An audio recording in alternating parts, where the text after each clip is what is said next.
Welcome to this meeting of the Economy and Skills Policy Committee. This is the first of the new civic year, so we have some new members with us, and we'll go around and do the introductions shortly. Just to start off, though, we are not expecting a fire alarm, so if the alarm does go off, it's the usual drill, that is out the main entrance and down and assemble adjacent to the cathedral. Welcome to everyone joining us online as well. We are, as usual, being webcast. I'm going to go around and ask members to introduce themselves. So I'm Councillor Andrew Brown and I chair this committee, and I'll go around members first and then officers. Councillor Richard Eddy Bishopsworth. Don Alexander, Avonmouth and Lawrence Weston. Councillor Jenny Bartle, Vice Chair. Councillor Guy Palmer, Cotton. Cam Hayward, Councillor for Knoll. Councillor Martin for Froome Vale. Councillor Fabian Breckles, St George Troopers Hill. Councillor Wilcox, representing Lockleys Ward. Thank you. And John, can I start with you, Health of Officers? Good afternoon, everyone. My name is John Smith. I'm the Executive Director for Growth and Regeneration. Good afternoon, everyone. My name is Alex Hearn. I'm the Director of Economy of Place. Hello, I'm Simon Wilding, the Chief Planning Officer. Hello, Emma Howarth, Head of City Management and Response. Hi, Anise Creter, Head of Economic Development. Hi, Jane Taylor, Head of Employment Skills and Lifelong Learning. Hello, I'm Angela Marshall and I'm the Skills and Employment Manager. Hi, Rose Cross, Policy Committee Officer. Thank you, everyone. We have had no apologies for absence and no substitutions. Members, do any of you have any declarations of interest you wish to bring to the attention? David.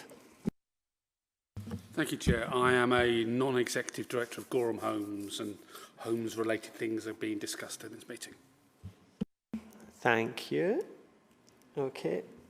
Next item on the agenda are the minutes of the previous meeting, and we've got two sets of minutes. Sorry, the extraordinary meeting isn't ready. I'll do that the next No, one. sorry.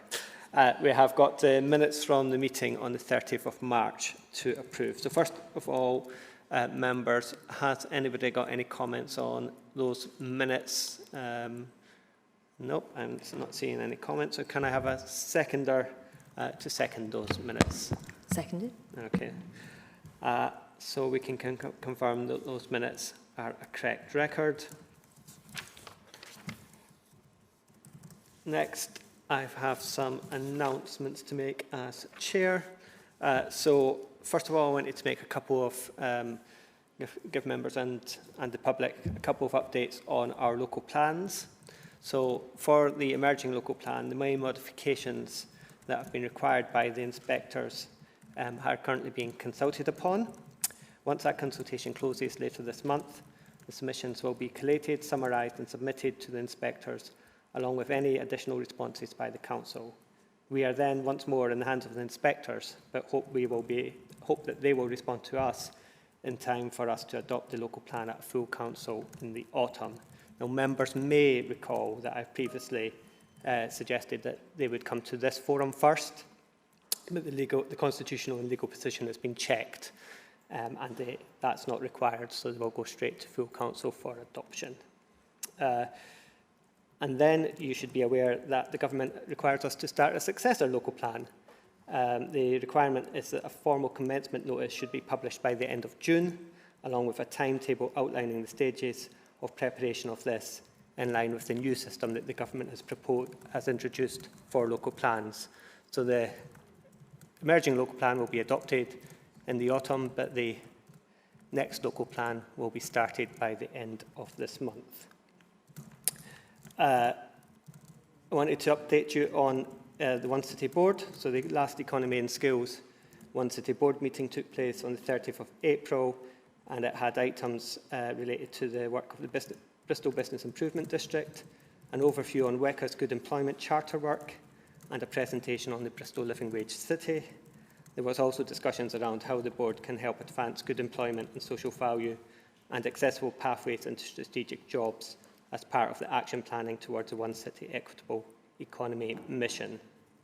And finally, I wanted to outline the officer decision notices that have been published since the last meeting.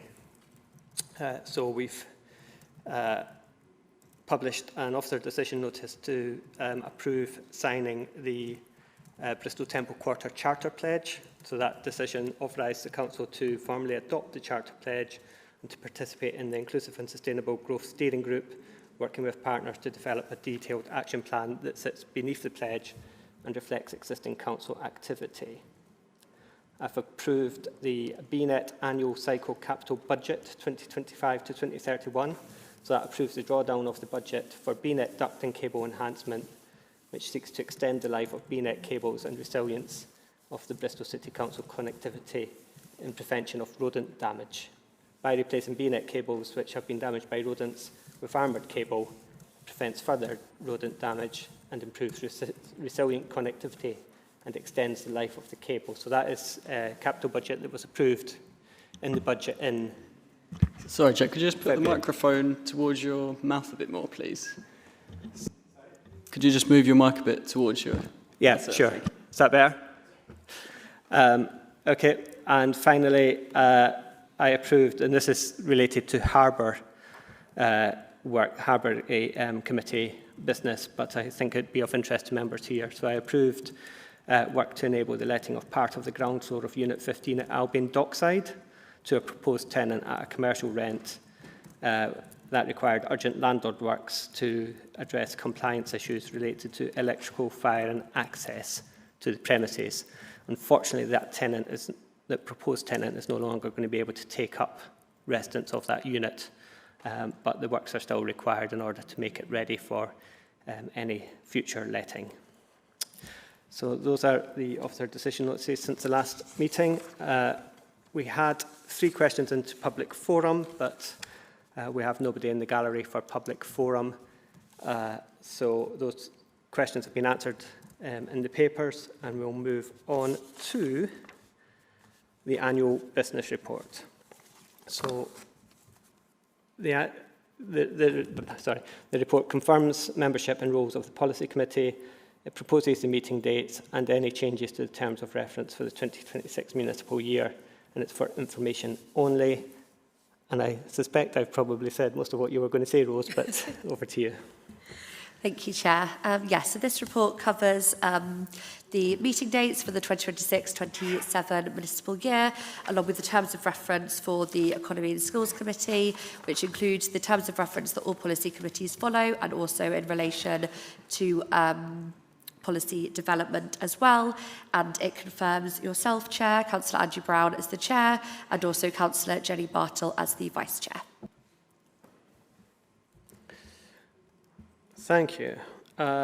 So I have to ask the committee to note the report as per the recommendations, but it's just noting, so we don't need to take a vote on that. So we can move on to agenda item 8, which is adult and community learning overview and the funding proposal. So this is a report to provide an overview on the to provide an overview on the Council's adult and community learning service and to seek approval for 2 key funding proposals for the 26-27 academic year. And it's a key decision as the spend is over 500,000. So I'm going to invite Jane to introduce the report. So Jane Taylor. Thank you, Councillor Brown. The aim of this report is to give you a bit of an overview and an update on adult and community learning, which is managed by Bristol City Council. And we're bringing 2 key funding proposals to you today.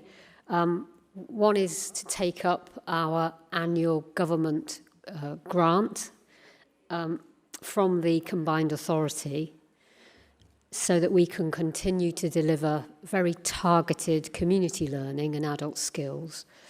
And it's also to ask approval to make some minor changes to our adult learning fees policy to enable us to keep covering all of the costs as and some of the increases that we're we're managing. So I think it's fair to say, this is very timely, this report, that for many reasons, that adult and community learning remains a bit of a jewel in the council crown. And I think it's something of which the council should be really proud. Because of its reach and impact on so many residents. And you may not realise that Bristol City Council is actually one of the largest providers of adult and community learning in the city. And the offer has been in existence. We worked it out. We've seen black and white photos, and we feel it's been in existence for over 55 years. And it's highly valued by learners who benefit and enjoy professionally run courses, but also our partners that we support and the employers that we work with as well. Adult and community learning makes a significant contribution to the corporate strategy and the community learning, which really is that first rung of learning for people perhaps who've not had a positive experience of education. They may have left education as soon as they could, and perhaps in later life realised that they needed to face it again and update their skills and have an opportunity to improve their English, their maths, their employability. And this is a really critical lifeline for people who've got few or no formal qualifications. So in the report, we've given you the latest data of what is achieved through that government-funded provision. And you can see it's important not just what people achieve, but who is doing the achieving. So we've told you here that we're reaching deeply into 62% of our learners are without a level 2 qualification. That's GCSE level. 61% of our learners live in the most deprived super output areas. 60% are on means tested benefit. We reach 49% of our learners are from black and minority ethnic communities. 39% identify as disabled, and we're seeing an increasing number with mental ill health and battling mental health conditions. And of these learners, which we track, we're really, really pleased that over half of them achieve a really positive progression outcome. And that includes those that move on to further learning and paid work and voluntary work and becoming more active in their community. Question? Yeah, I'll ask. I was just trying to get the chair's attention, but I'll ask after you finish. I'll come to you when Jane's done. Okay. So we used to get this funding to do this work directly from government, but it changed a number of years ago. And we've had to get to know and work with a number of funding bodies who sit in between government and us. We had to experience the Learning and Skills Council, the Skills Funding Agency, and now our funding comes to us through a commissioning process through the Mayoral Strategic Authority, the West of England. And it's fair to say that they've been incredibly supportive of Bristol City Council's community learning provision. And we have seen over the last 4 financial years a steady increase in the level of funding. And that's after years of standstill budget, which in effect is a cut. So for 26-27, what we've had to do, and Angela, sitting behind me very patiently, has had to prepare a very detailed curriculum development plan, setting out how we are planning to use the funding. And we take account of what's worked in our target communities, as well as how we're meeting the combined authority priorities and Bristol City Council's priorities, as well as responding to local need. And you can see here the type of courses that have gone into that plan: English, maths, IT, ESOL, employability, introducing people to critical employment areas, particularly in that everyday economy like health and social care, working with children, horticulture and tutor training. But so much of what takes place in a community learning course is about confidence. It's about meeting people. It's about learning about other communities through very supported and well-run learning experiences. This service is constantly evolving, and I think that's why it does so well. And I think a couple of weeks ago, we took the initiative and we invited a skills lead from the West Midland Combined Authority who we'd met, and they've done some really interesting work on defining outcomes from adult and community learning, so that it's not just about that economic capital, it's about the social capital and cultural capital, and they've really defined that really well. And we made sure we invited our West of England Combined Authority colleagues to be part of that conversation. And in this way, we work really hard to try and influence the Combined Authority and be in partnership with them.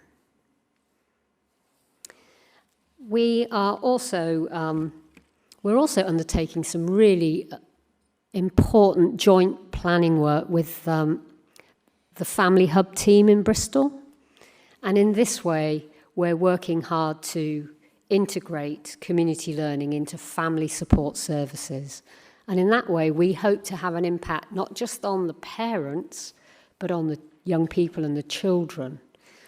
And perhaps that's one of those hidden benefits, which if a child sees their parent do their homework and be committed and interested in learning, just what an impact that will have on them too. So we have taken the opportunity in this report to alert you that this is the last year in the current arrangements for this commissioning. And the Combined Authority they're just on the brink of publishing their new skills strategy, which is directly relates to their growth strategy. And they will use this to inform a new commissioning plan and approach. We anticipate we will receive that early autumn, and that will give us a bit of time to gear up for any changes for how this funding will be prioritised. We can anticipate there may be a shift in priority to higher level skills in growth areas. So we did want to flag here today that there could be some risk to this entry level first rung learning. And we have made a commitment to come back to committee in the autumn once we're clear. So that just takes me to the adult learning service. That's a very unique fee-paying service, which it focuses largely on learning for personal development. It really enhances people's quality of life and well-being. And we can see from the learner data that attracts a higher number of older people who look to this provision for structure, friendship, continued mental stimulation.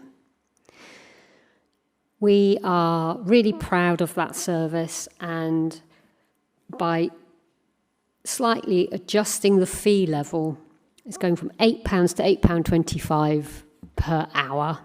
It's a 3% increase, but that enables us just to keep covering the increases through national insurance and cost of living that are impacting on the costs of running that service.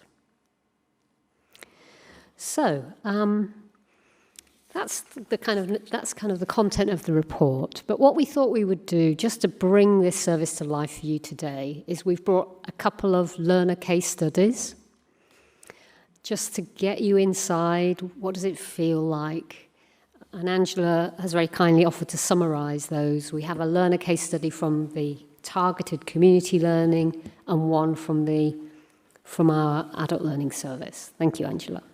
Okay, so if I just start with the adult learning service, so this is the fee-paying service.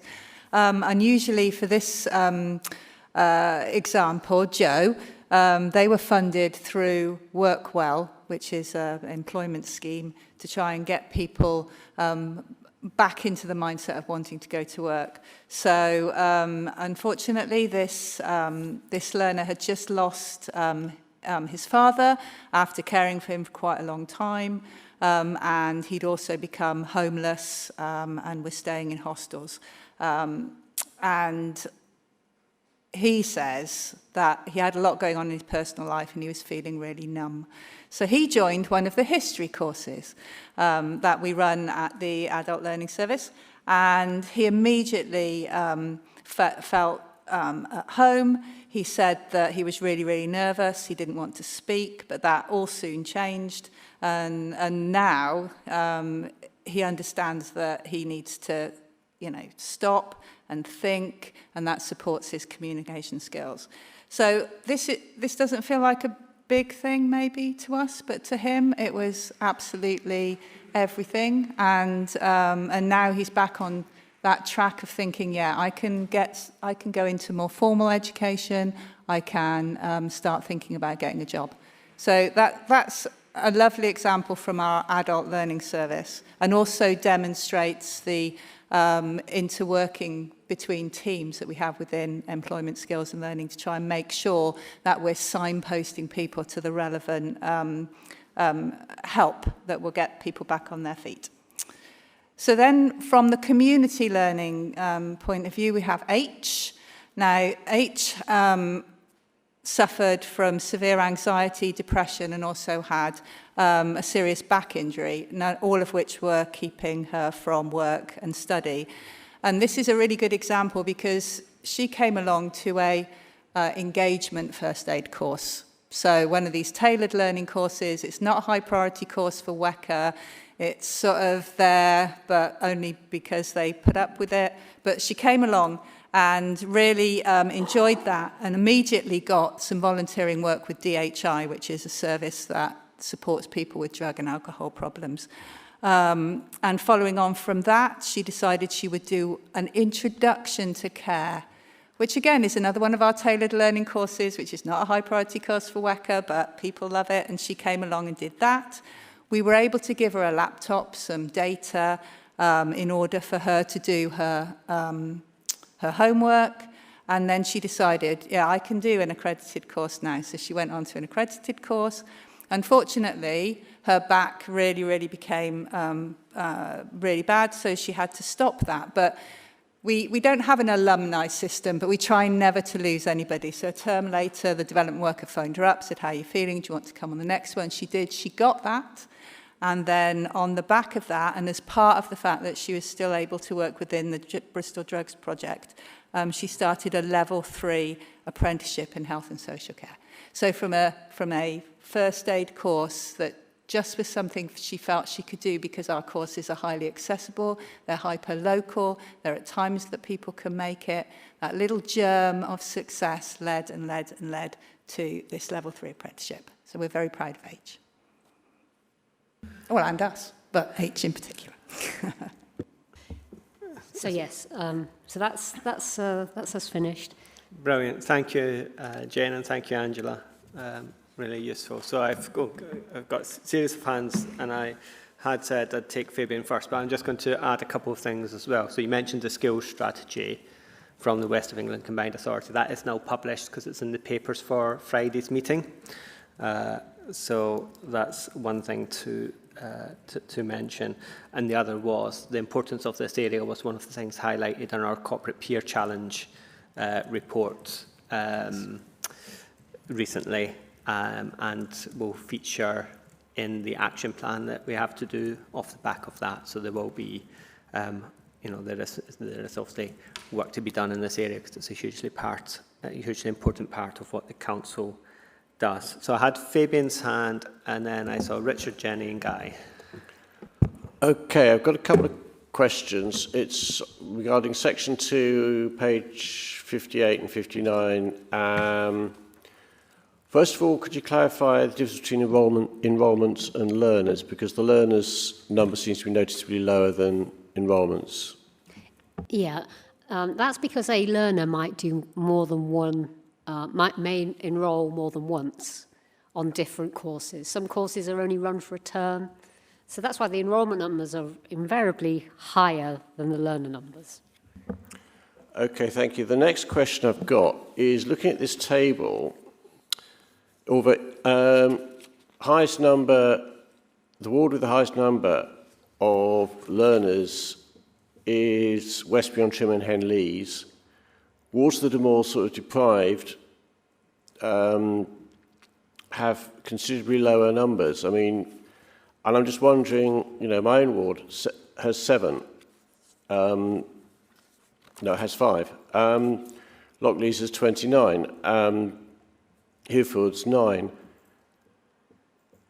And I'm just thinking, how come all the sort of, it seems most of the beneficiaries seem to be in the more affluent, prosperous wards. So how's that actually helping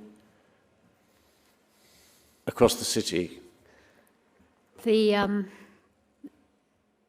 Obviously, Bristol is a tale of two cities, and adult and community learning is doing what it can to provide lifelong learning across all communities. So the numbers that you have there include numbers that participate in the fee-paying leisure learning.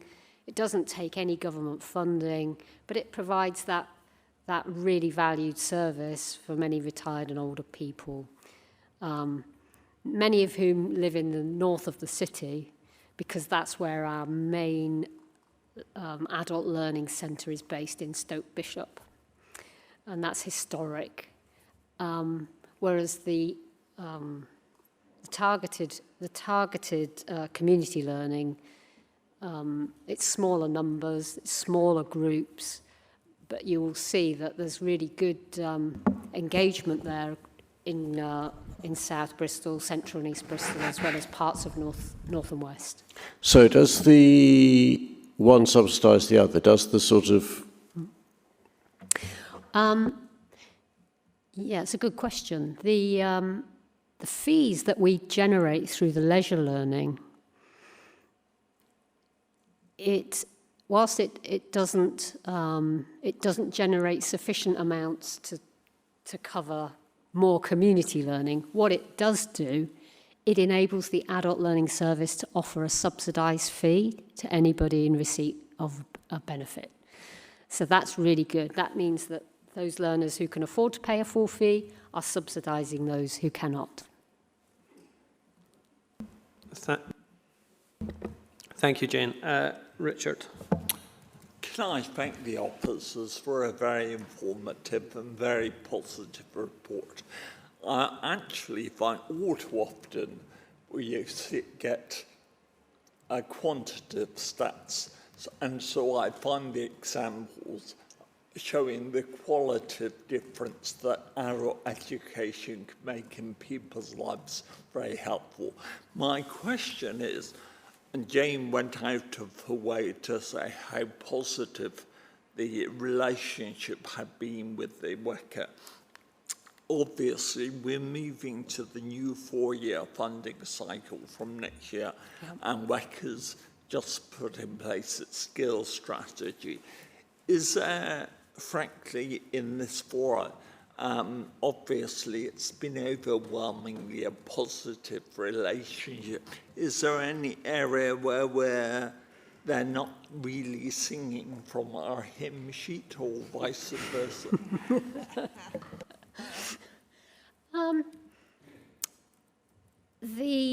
I have to say that we were very concerned the skills strategy was being developed at pace, and we did have concerns about that, what might get lost in the rush.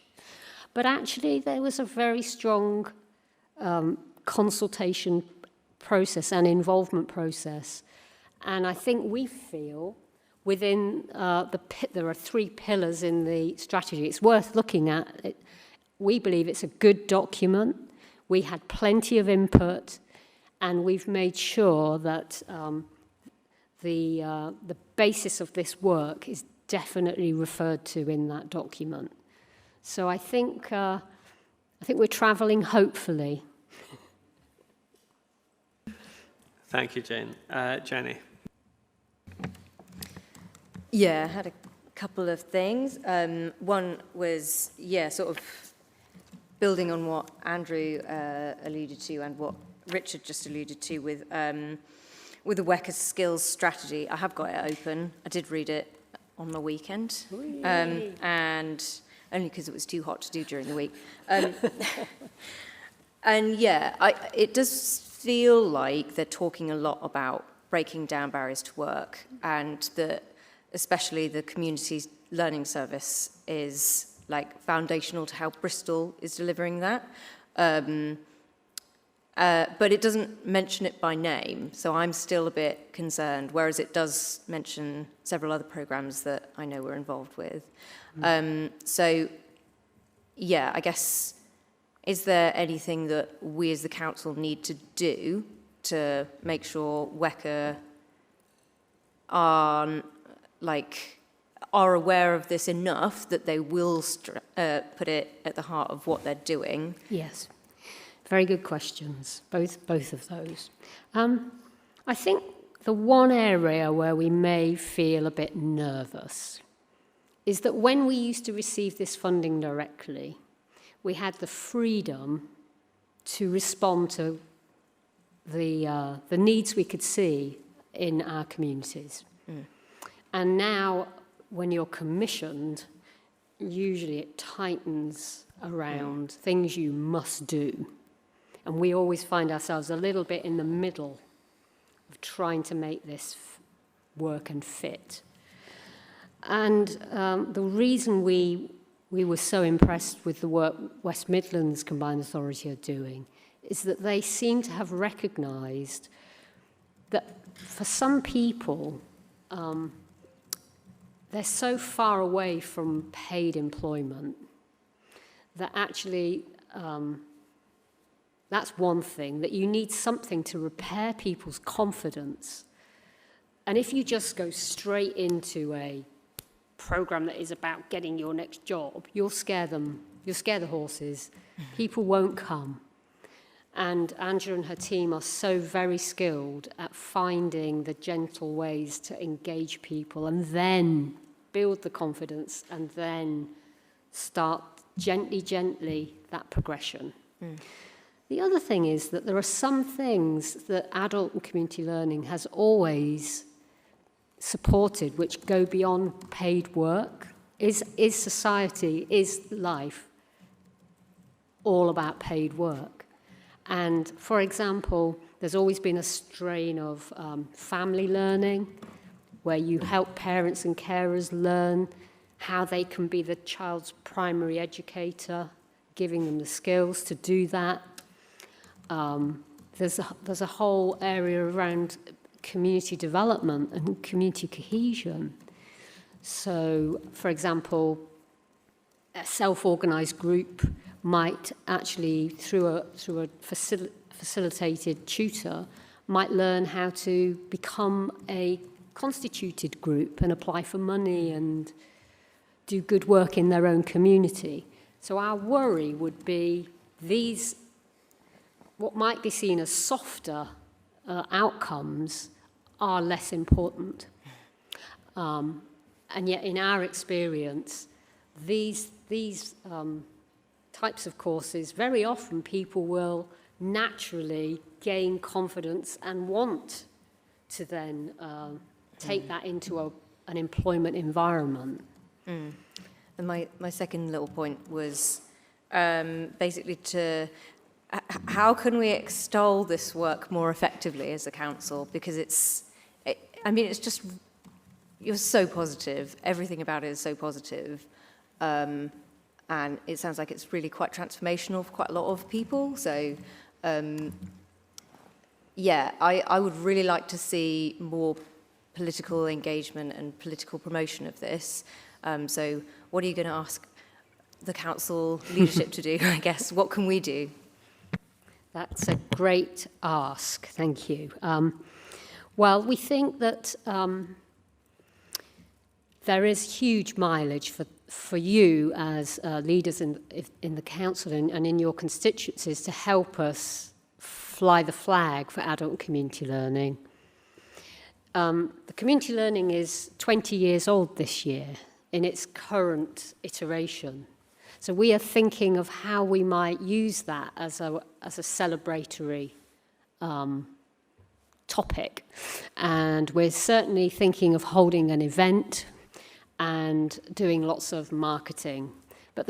And we're starting to do some joint planning with comms, internal and external, about how we might do this. But your help with that would be really welcome.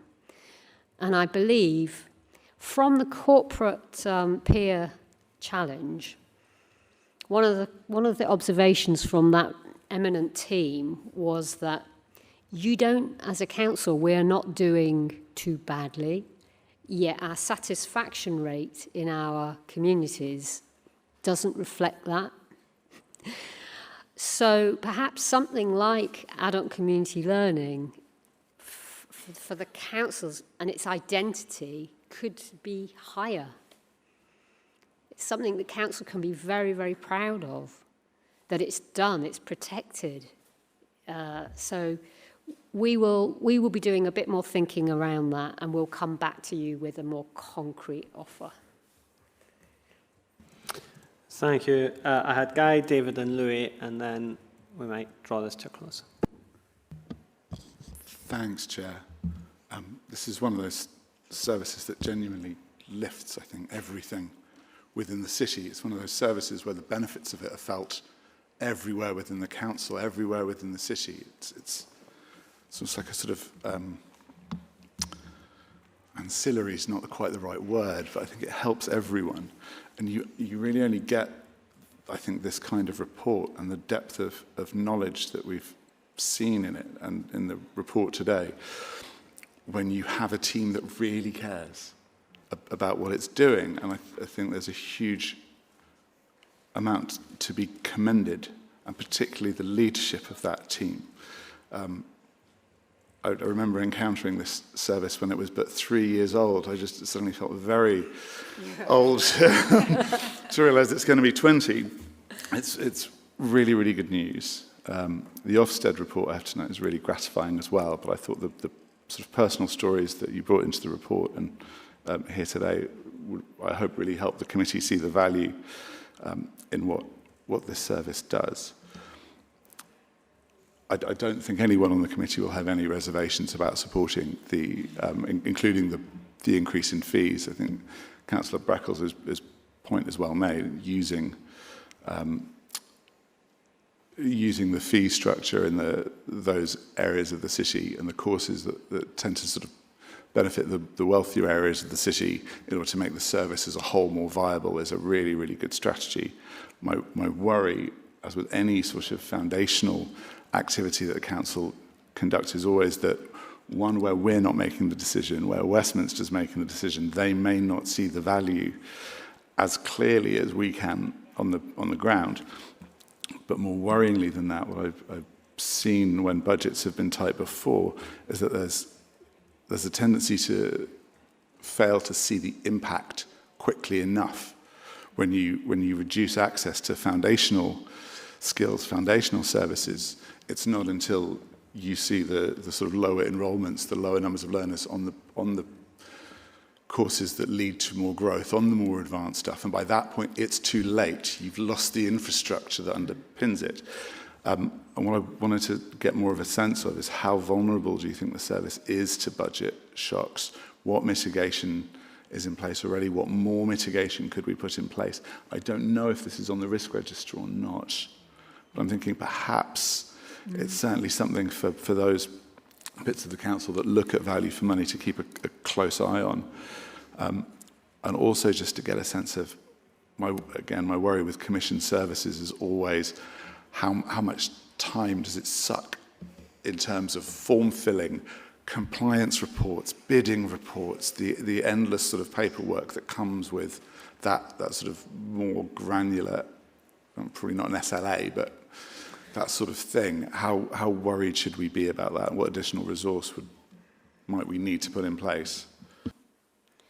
Yeah, it was interesting that the Corporate Peer Challenge did very specifically talk about the importance for the council to focus more on what it called all-age learning as opposed to statutory school education, and that then was a need for increased capacity and investment.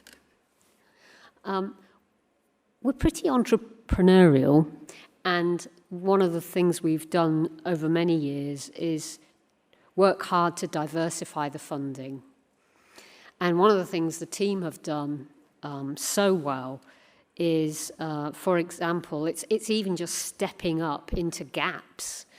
So in the 16 to 19 space, we've had young parents who haven't been able to access mainstream FE provision, and we've had unaccompanied asylum seekers in the same position because there's too much demand and not enough provision.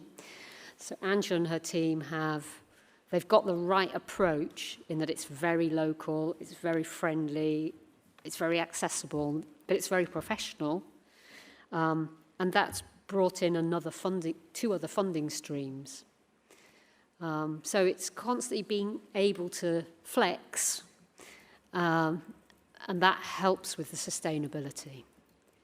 Yeah. Thank you, Jane. Guy. Sorry, not Guy, David. Thank you, Chair.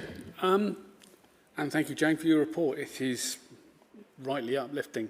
I've just got some questions about the other unitary authorities within WECA, because I noticed that on page 20, we talk about the WECA ASF Bristol component being 1.47 million, and we're finding some extra money in paragraph 5.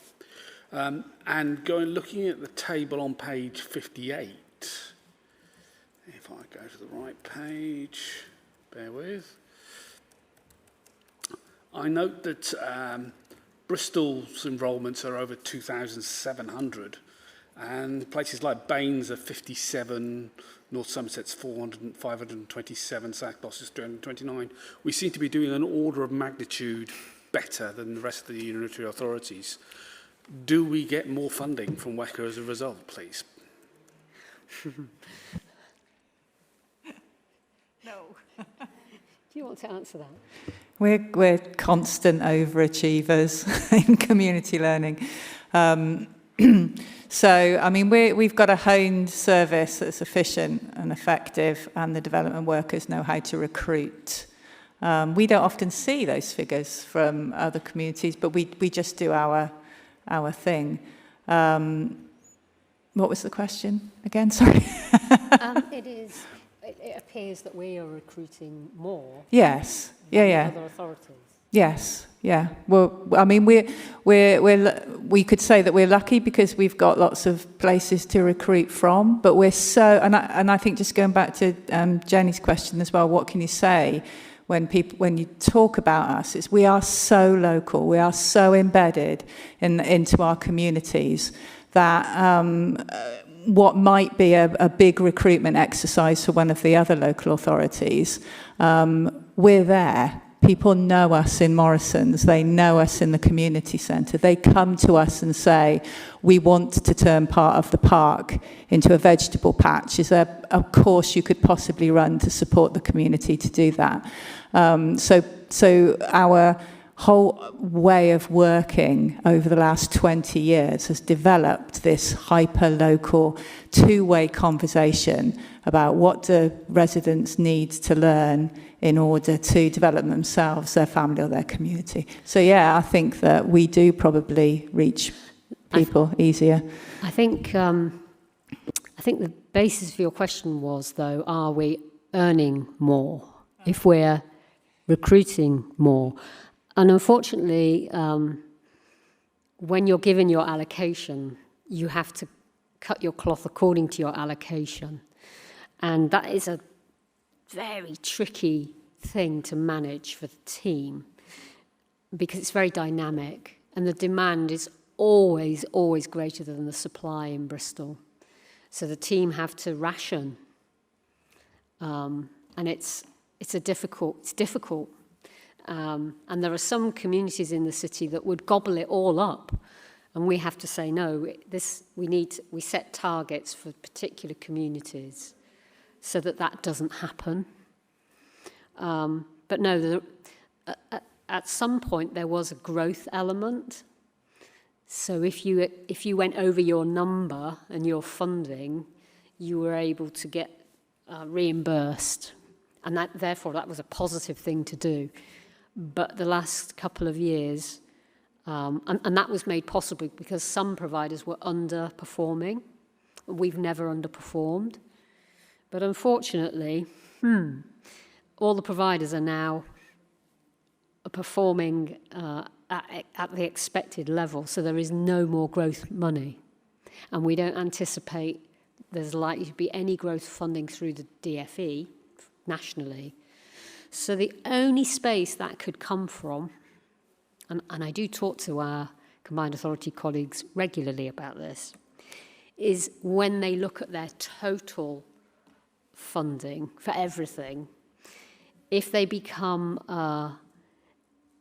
if they get the recognised status as a single authority, they would have some flexibility and they could decide to move some funding from this to this.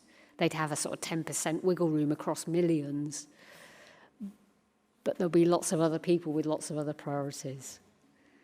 So, yeah, we still have to manage within the numbers for now. Thank you, Jane. And Louis. Thanks, Chair, and thank you, Jane and Angela, for the report and for the great work you're doing. My question has partly been answered in response to Jenny's. It's about I'd like to hear more about the development underway, in particular the merging of the employment service and the community learning service. And you spoke very well about the importance of teaching soft skills and education for education's sake. But of course, in the current climate, we need other outcomes as well. And I'm interested to hear about potential challenges of merging those two. And you did say, I think, that the staff are very gentle in their approach when guiding people on from perhaps the subjects they're learning to employment. But yeah, I'd like to hear a bit more about how that work's going so far and where you see it going and the challenges involved. Yeah, if I start, and I'm sure Angela will chip in. Yeah. For any of you that have managed multiple teams or parts of services, you'll know that it's a constant challenge to achieve integration. These things tend to work in isolation. There's always a pull to do that, particularly when they've got funding from different places and different targets. And we got as far as we could go with encouraging joined-up working. And so we've made the decision for this year to bring employment support, career coaching into the management of adult skills and community learning. And the reason for that was exactly that what we want is to see, the vision is to have a more integrated approach so that every client that comes to us for a bit of help around finding work will get more of a skills assessment and will get access to the learning provision. And all the learners, many of whom maybe will come in not thinking about work, will be able to access career coaching and will then get more support and hand-holding into different employment pathways. So that's the vision. But it's Angela that's got to make it happen. So let's hear what she says. Help. So, I mean, the thing is, both adult and community learning and employment support, as they exist at the moment, meet their targets without each other, with a little bit of overlap. So the other problem is knowing how to integrate them without growing so big that we can't cope. But it is a continuum. You know, you get somebody who has never been employed and feels that they don't have a skill set that they can use. So, you know, that definitely need community learning. And then you've got right at the other end somebody who may well have been employed for years and years and years and now has lost their job, say, through AI, and now needs some coaching and maybe some skills development. So they'll need a bit of both. And then people whose skills are still absolutely relevant and they might have had a bit of a confidence knock because they've been made unemployed and need that job coaching support. If they've not written a CV or a job application for years. And so that level of support. So the way that I'm seeing it develop is to bring these two services together, but so that everybody knows that there's a continuum against which people can be signposted. So we have to get to know each other a lot better first, what we can do, who fits well. There may need to be some level of triage in there, whereby everybody that comes to us gets a holistic assessment about their needs, their education history, their employment history, and what their aspirations are for the future, and then we'll know who they need to sit with in order to make progress. So it's a little way away, but I think what we were talking about with Miguel from the West Midlands Authority about the social and cultural capital will help those conversations, because we're not just building math skills, we're just not building skills that allow people to fit heat pumps. In fact, we're not doing that, the college is doing that, but you know, or digital skills then. We're building a person with everything they can bring and everything that employers need. We need to get that together. So I think that to see it as a continuum against which community learning and employment support exist is the way it'll go. She says, because it's lovely to talk theory. Ask me next year. Thank you. Dawn, you indicated. Yeah, thank you. Thank you very much for the report. It was excellent. And a little bit along the lines of the last question, really. We've had to, in my experience, 10 years of hand-wringing over the future of the library service. And you're absolutely right that out on the ground, community development team, community learning, libraries, everybody knows everybody else in Lawrence Weston or Avonmouth or Shirehampton. That's not the same as saying that they maximise the possibilities of working together. And so I wonder why that debate and that hand-wringing over the library service never seems from the outside to include other teams like community learning and community development. Just don't seem to quite overcome that siloing, internal siloing, to achieve the outward outworking and on the ground. Is that fair, or is that something you've thought about, or is that? We do have regular conversations. And in some instances, we've done some really good joint work together with libraries. For example, through COVID, when we had the responsibility for distributing recycled laptops to 3,000 people and giving them some skills so they could switch them on and use them. Some of that, as things opened up, was managed in partnership with libraries. And that was a really productive partnership. I think where we get stuck sometimes, because libraries are all about lifelong learning. Yes. So it comes down to something quite simple, which is how the space is managed, because an average community learning course can be a bit noisy. They want to move around and with their flip charts and bits of paper, and they often need a creche. They certainly need access to accessible toilets, and a library sometimes doesn't have the facilities we need.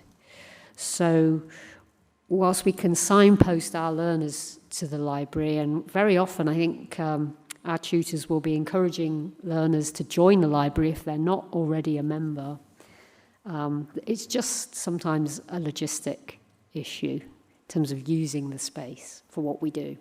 And the result sometimes will be that we hire somewhere else. Or we gifted it because the children's centre want to support parents, or the community centre.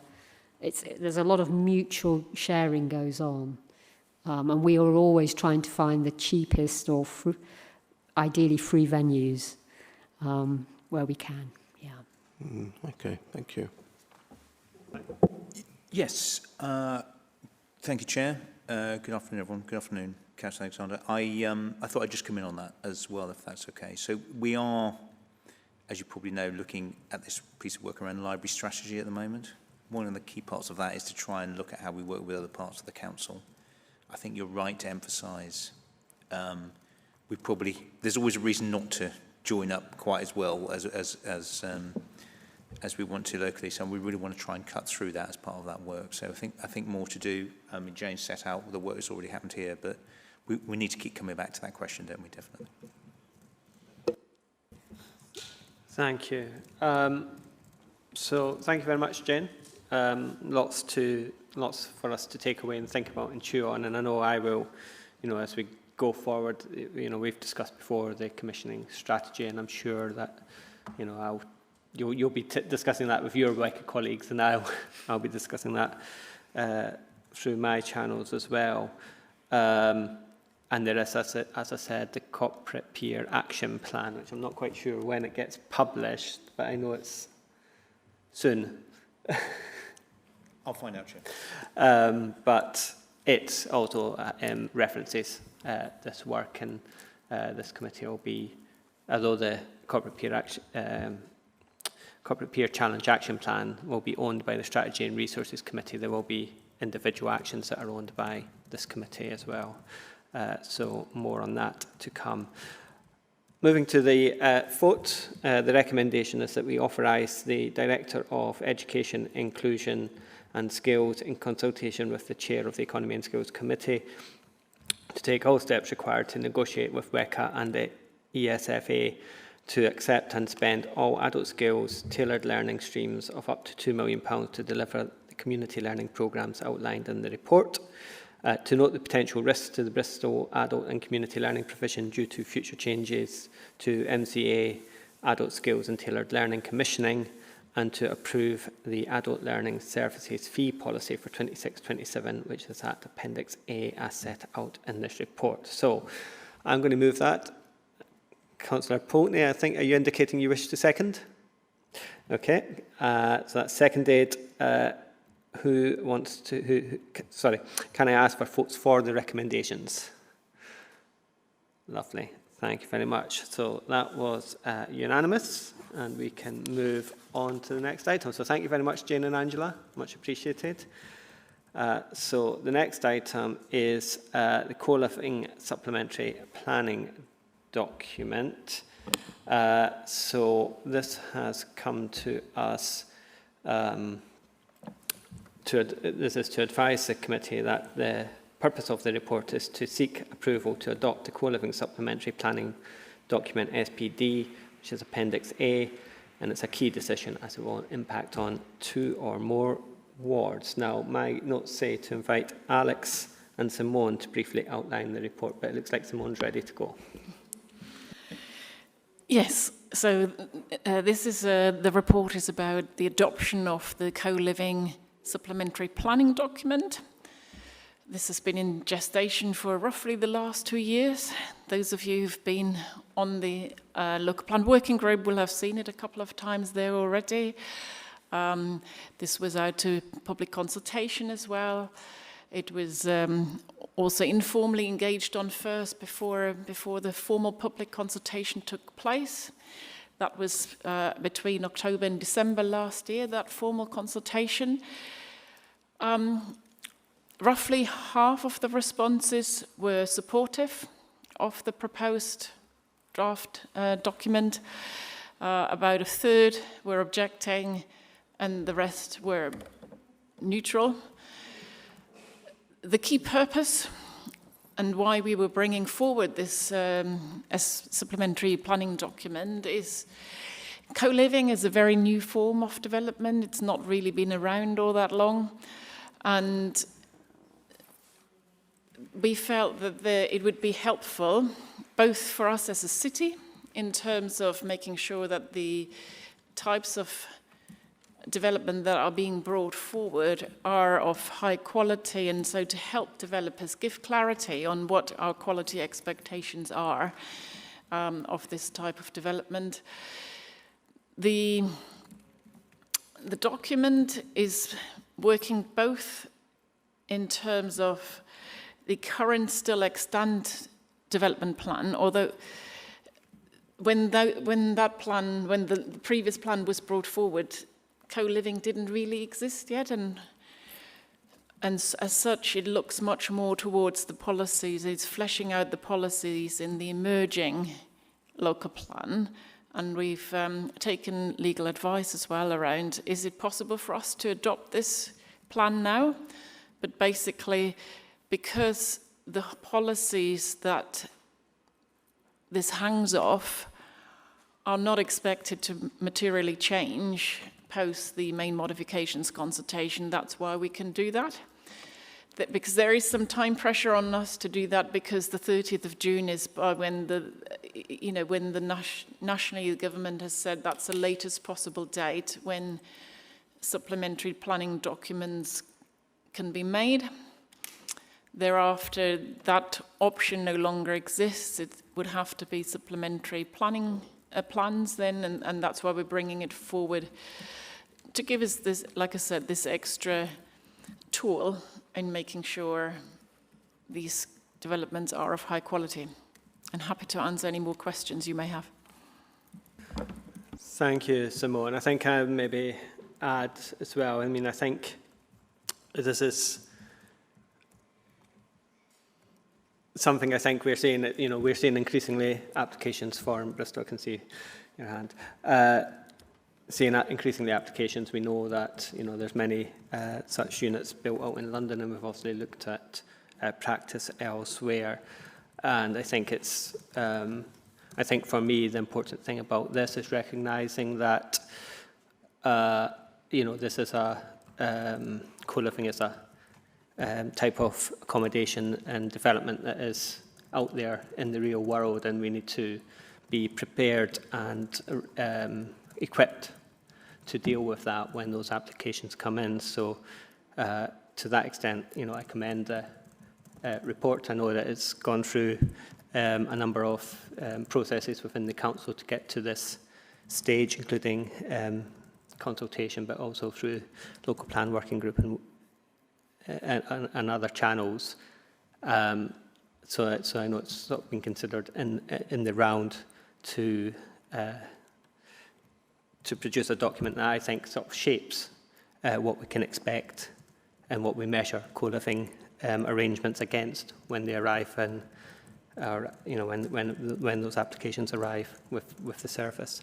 So I saw Fabian's hand first, Jenny, Richard. Thank you. Obviously, there's going to be interest by developers who stand to do quite well out of this. What about the sort of demand from potential occupiers, and how do we know that they would prefer this to, say, studio flats or sharing an ordinary flat or something like that. I mean, I've lived in HMOs in the past before, when I was a lot younger, but I mean, I do wonder, is this how many people actually want and will choose this if they had other choices available? I mean, it may be that that's all they can afford, which isn't quite the same thing. So, anecdotally, it's the main evidence that we can draw on, but the schemes that exist seem to be successful. They wouldn't be successful if people wouldn't value, what these type of developments are offering. And I guess what it does provide you is a high quality product where I guess you have a smaller private space, but you've got very high quality shared amenity spaces, and where some people actually value having that sort of opportunity to have, on the one hand, high quality shared amenity spaces, but also having a private area to call their own completely. Which does still offer, in difference to a HMO, you would still have your own private kitchen and your own private bathroom, plus sleeping, and you've got basically a tiny flat of your own, but then also very high quality shared amenity spaces. So and there clearly are people who value that type of offer, otherwise it wouldn't be working. The market wouldn't be bringing it forward if there wasn't demand for it. Thank you, Chair. So, excuse me. So, it's a market response to obviously quite extraordinary housing need across the country, particularly including in cities, and as we see here in Bristol. And it will meet some of the need of some of the people in housing need, and we have a need for all sorts of different types of tenures. The co-living providers, which is obviously a form of build to rent, they're institutionally funded and professionally managed, and would provide and can present their own sort of customer analysis of people who choose to live there. Clearly, it's a product that meets a proportion of the need, and my reflection on this is that we are seeing this in the country. It actually started coming forward in London probably just over 10 years ago.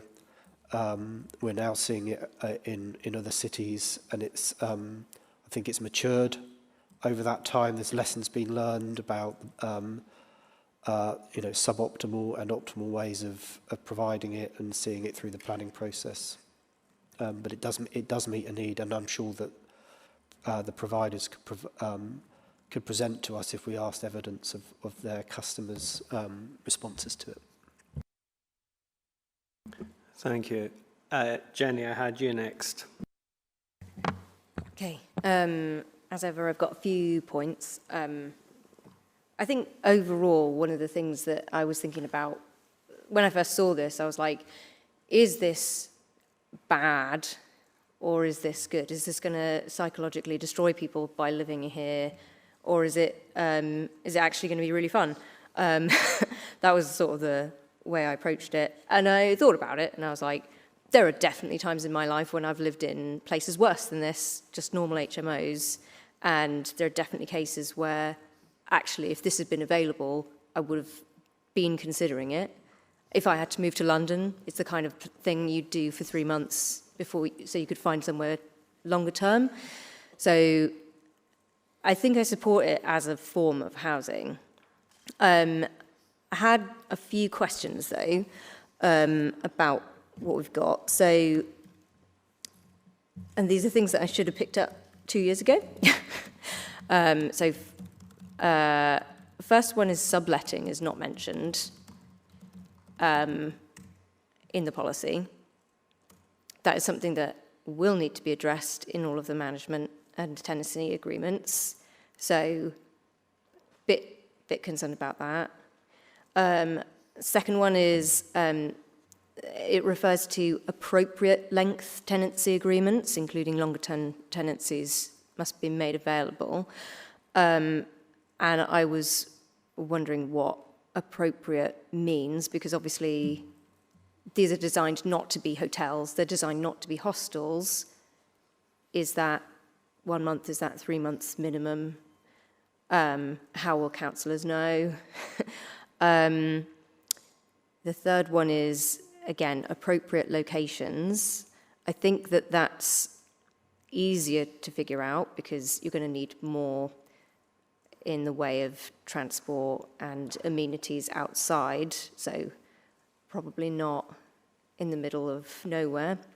But it doesn't really refer to, other than saying it should not predominate as a housing form, it doesn't really say how many we could end up with.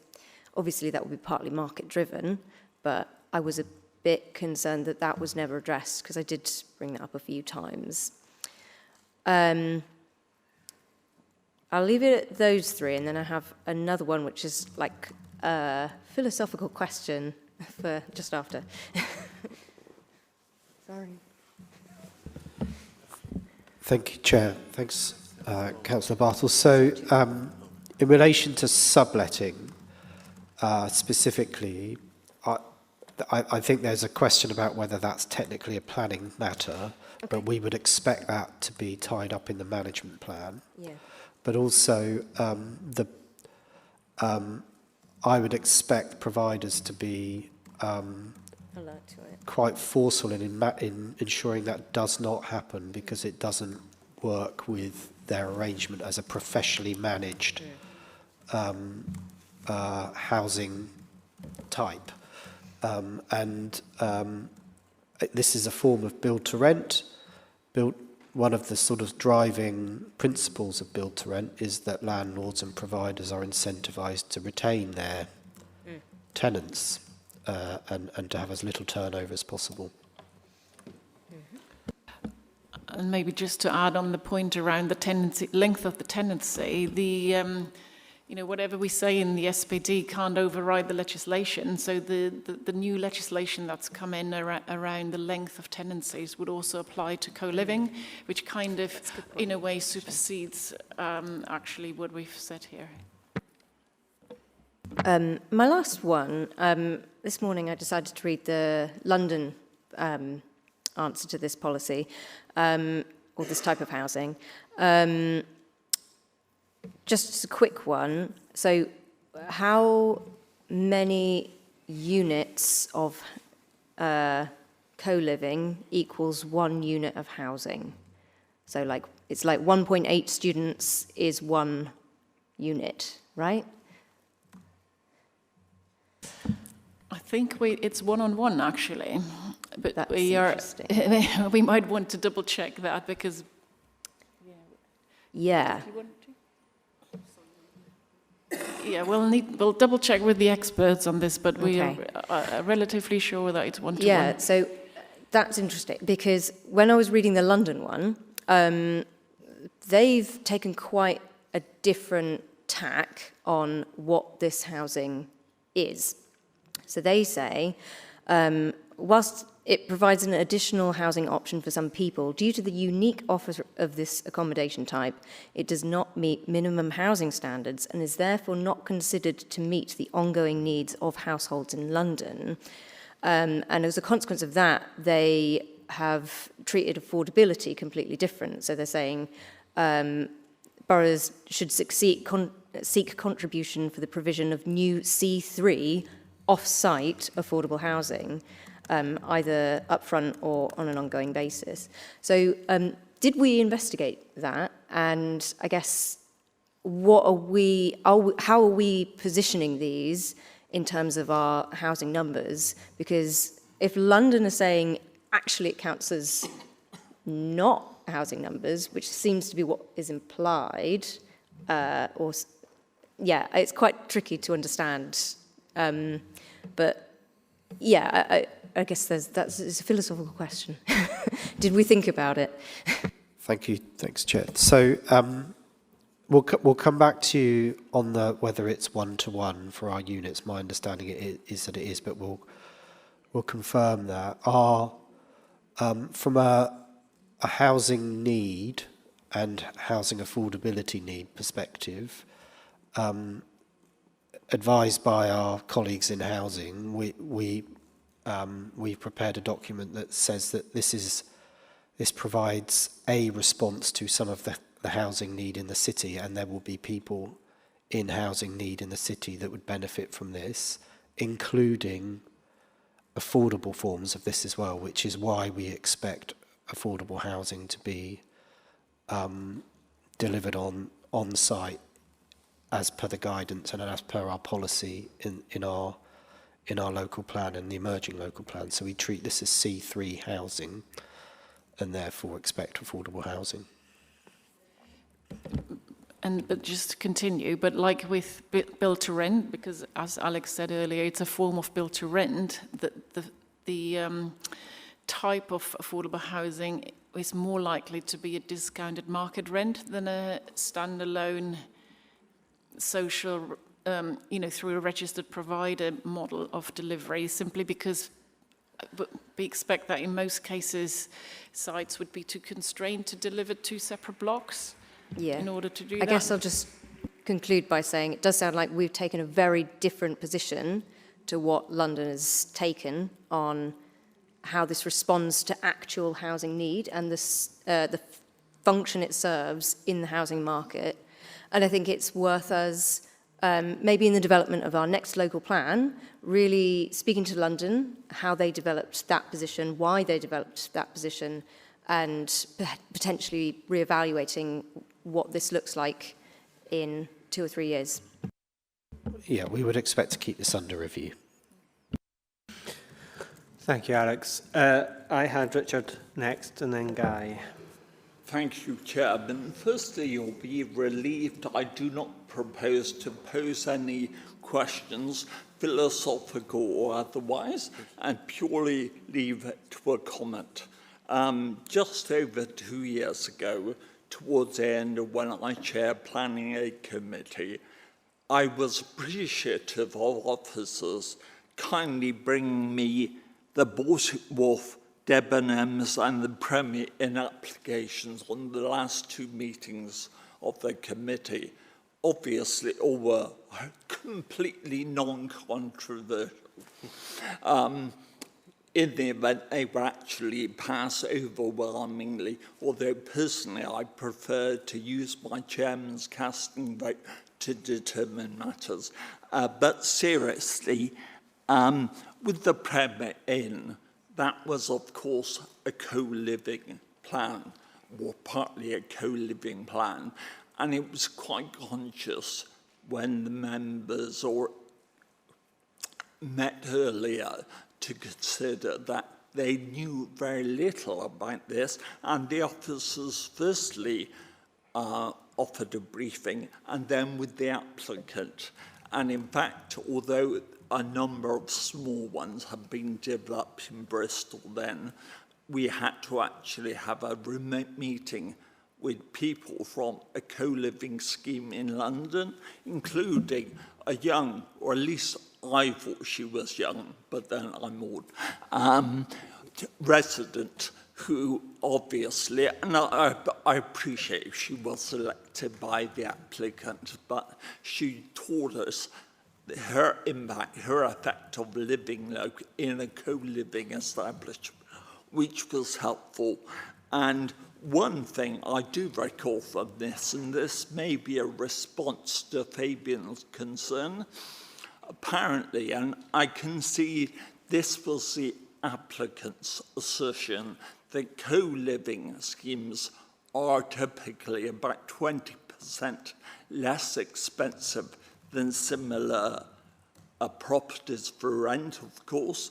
And clearly people, and not just quite young professionals or younger people, there were people who I call young and middle-aged who were living in those. So that's important. Personally, I think the members found the briefings very helpful, but a key factor was officers assured us we were developing this SPD, of course, and this afternoon we see the outcome of that.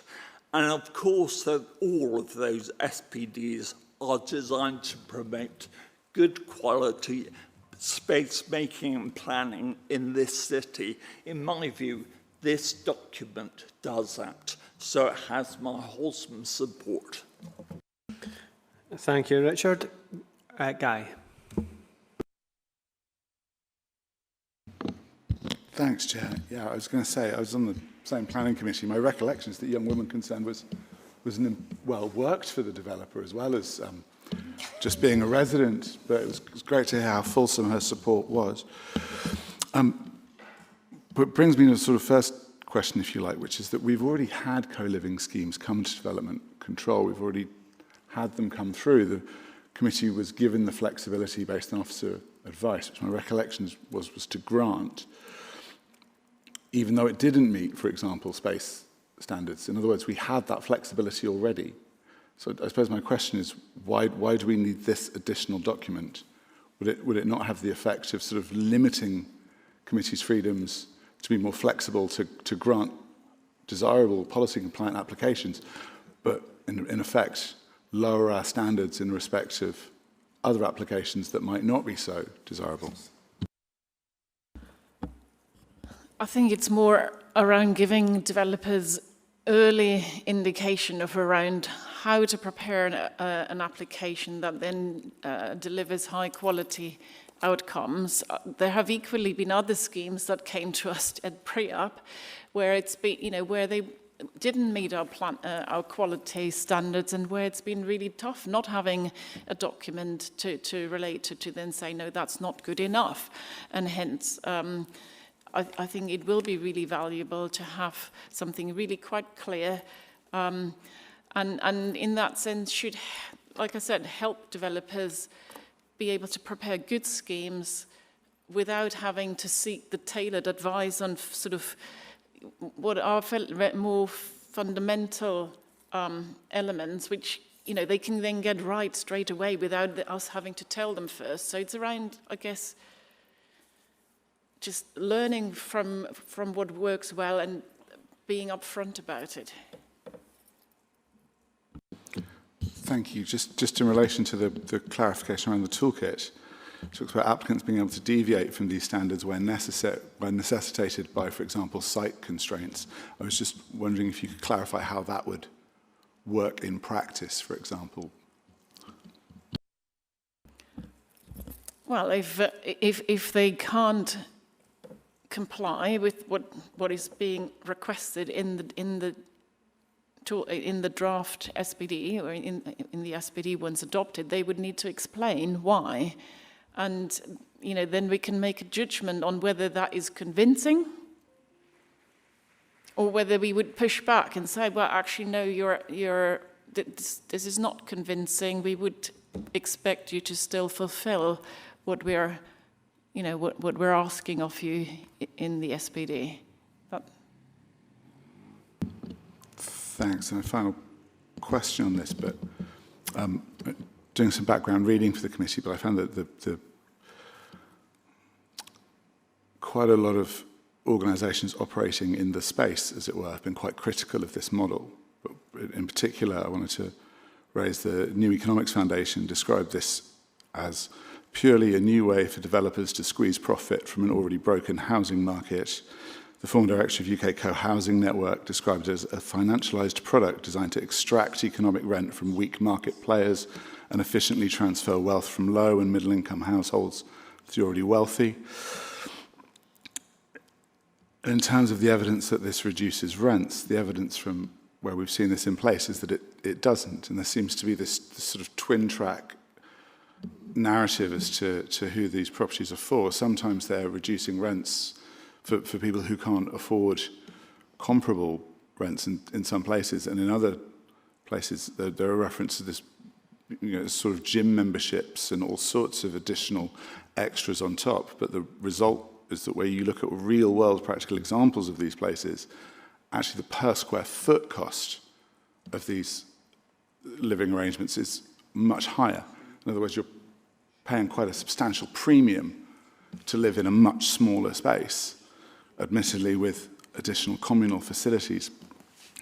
I'm just wondering what evidence there is that this will provide any sort of social benefit rather than just benefit to investors. Can we point to anywhere where they've reduced rents? Can we point to anywhere where they've produced positive social outcomes? Because all I could find online was people saying that they don't. Thank you, Chair.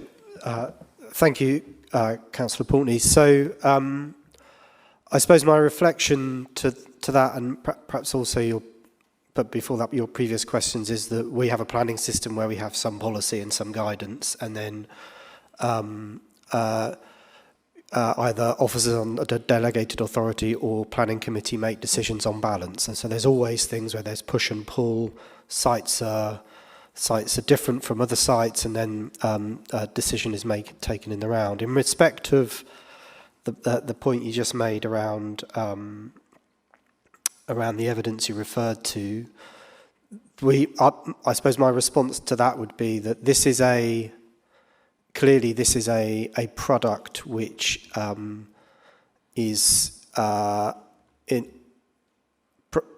represents a form of sort of arrangement of a home which is smaller than a lot of people would expect to move into and to pay for, whether they're renting this or some other kind of housing product. And that's a response to the fact that as a system nationally, we don't deliver enough housing through the planning process. So we're not delivering enough of every type and tenure, of every size, of every product, and we haven't for decades. And we also don't do that in Bristol either. So there is a reason why the market is responding to in providing this kind of housing. It's relatively new. We need to continue to evaluate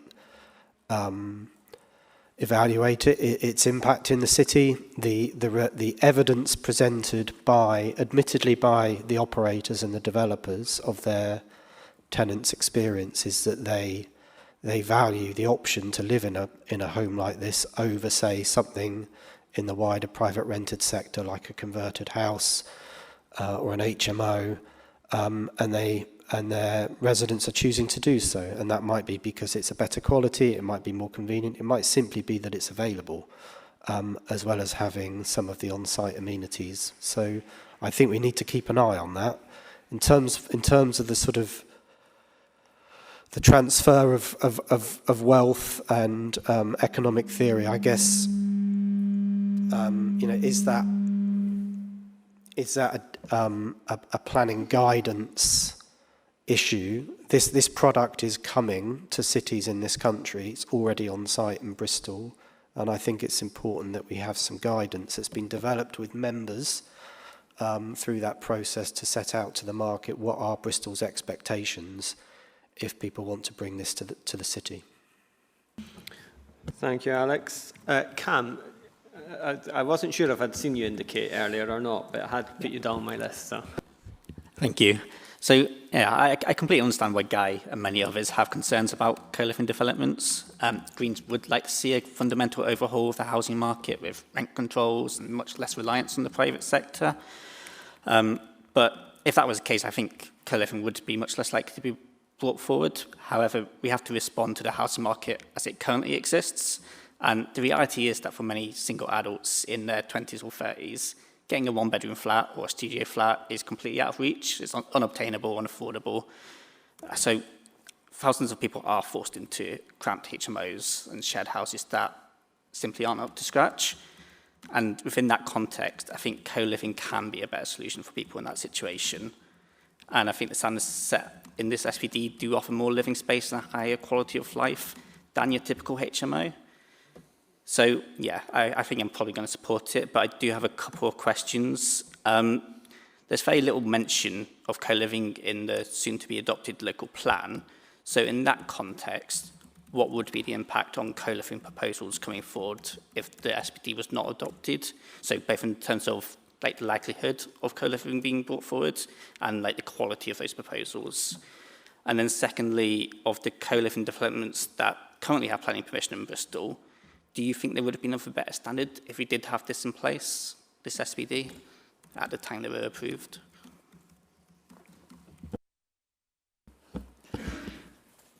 Some of it is hard to answer, mainly because we don't know what the alternative would be, so it's kind of a bit supposition. Certainly,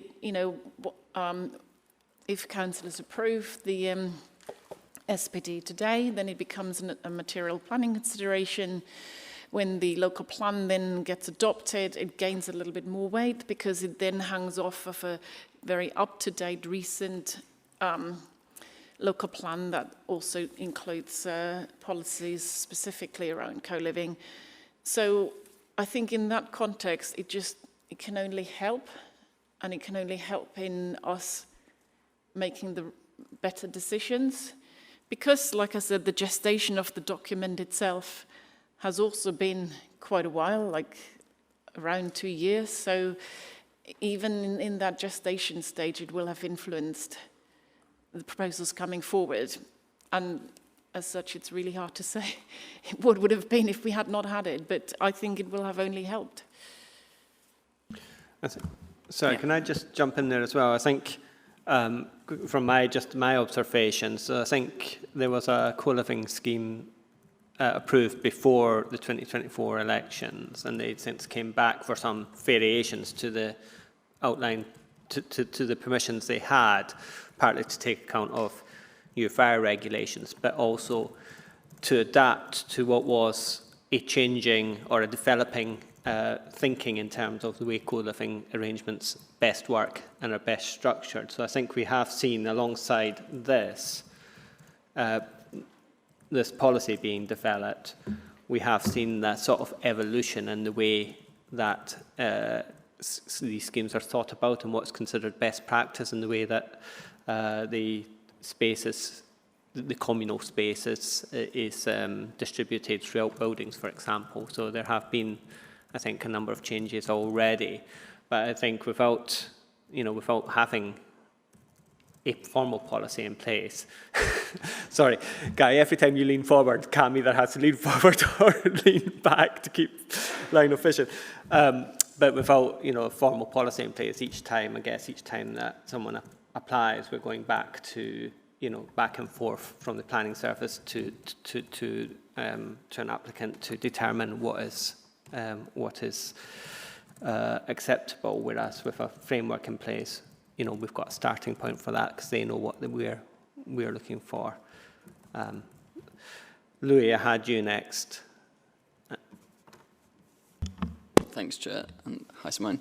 So I support co-living as an alternative product on the housing market. I can see its benefits, but my main concern is the way developers are kind of selling it as its USP is that it's about community.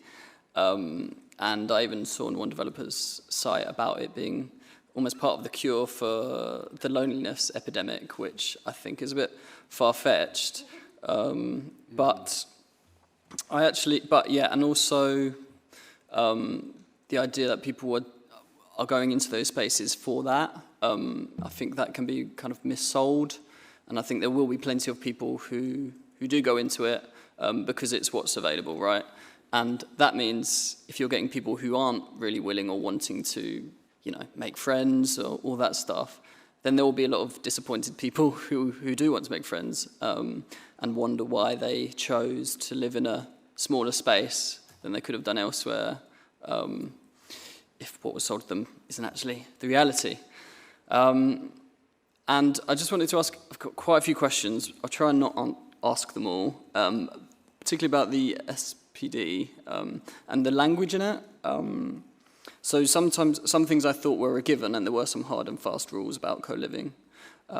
Seemed to, I know it's a guidance, but it seems to be, the word should is used a lot.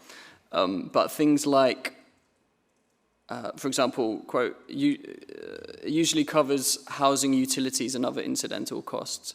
Now, I thought utilities, it was part of a package, and so that would always be the case, that those costs would be covered. I'll let you answer that one first, if that's okay. I think that's just typical SPD language that, that it usually, and in fact, there is also national guidance around how to express SPDs, and it does actually encourage you to say should and usually and so on. So I guess because SPDs are not meant to introduce additional policy, but rather just to flesh out existing policy. And I think that's where that is coming from, to leave a tiny little loophole, I guess, for very special circumstances. So something could call itself co-living and then not include those things like utilities. But it would be tested then, and whether they've really met the threshold to, on balance, still be acceptable. Thank you, Chair. So the statement, Councillor Martin Hyatt, in the statement in relation to utilities in the document is in a section where the document is looking to try to define the product, as opposed to it being a policy expectation that utilities will be included in the rent. So that's not a planning policy guidance expectation of the document. However, the products that we define as co-living, and the planning system is starting to define as co-living in other places in the country where this sort of guidance is emerging, does refer to that is a regular characteristic of professionally managed co-living developments. And the document, though, does talk about, in several places, about the importance of the management plan, so that there is a mechanism there for that discussion to be had. But the general expectation is that, and indeed with build to rent as well, so not just co-living, is you pay a flat charge. You're in, you pay your rent. There aren't the additional costs. There might be some in relation to perhaps hiring a party room or something like that, but your rent is generally inclusive of those items.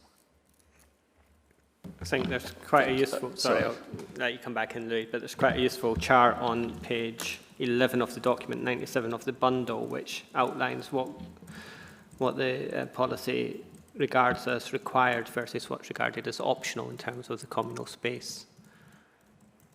Oh, it's I'm not controlling that. So that's just materialised behind me. But anyway, do you want to come back? Yeah, I guess similar questions about like saying balconies shouldn't count as external spaces is kind of another example. And I noticed that after the consultation with developers, it moved from 20 metres squared per unit to 18 metres squared per unit, and I wonder why and what discussions persuaded you to change.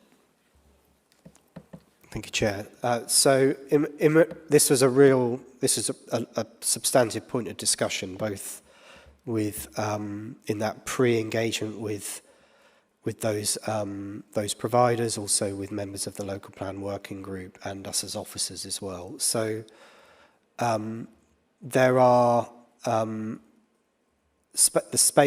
minimum space standards applied to these within guidance documents that have emerged do range a little bit, and have ranged when documents have subsequently been reviewed as well. So London's on its second iteration of this sort of guidance. And the way we reconciled the move from 20 to 18 was that most of the providers we spoke with provide a range of space standards anyway, so it's not normal necessarily for them to provide just a standard one size in every unit model. Some of them are 20, some of them are greater than 20, and some of them are 18. And actually one of the ways that they are able to manage some of the gradients of rents within their developments is that a proportion, clearly smaller units per square foot generate more value.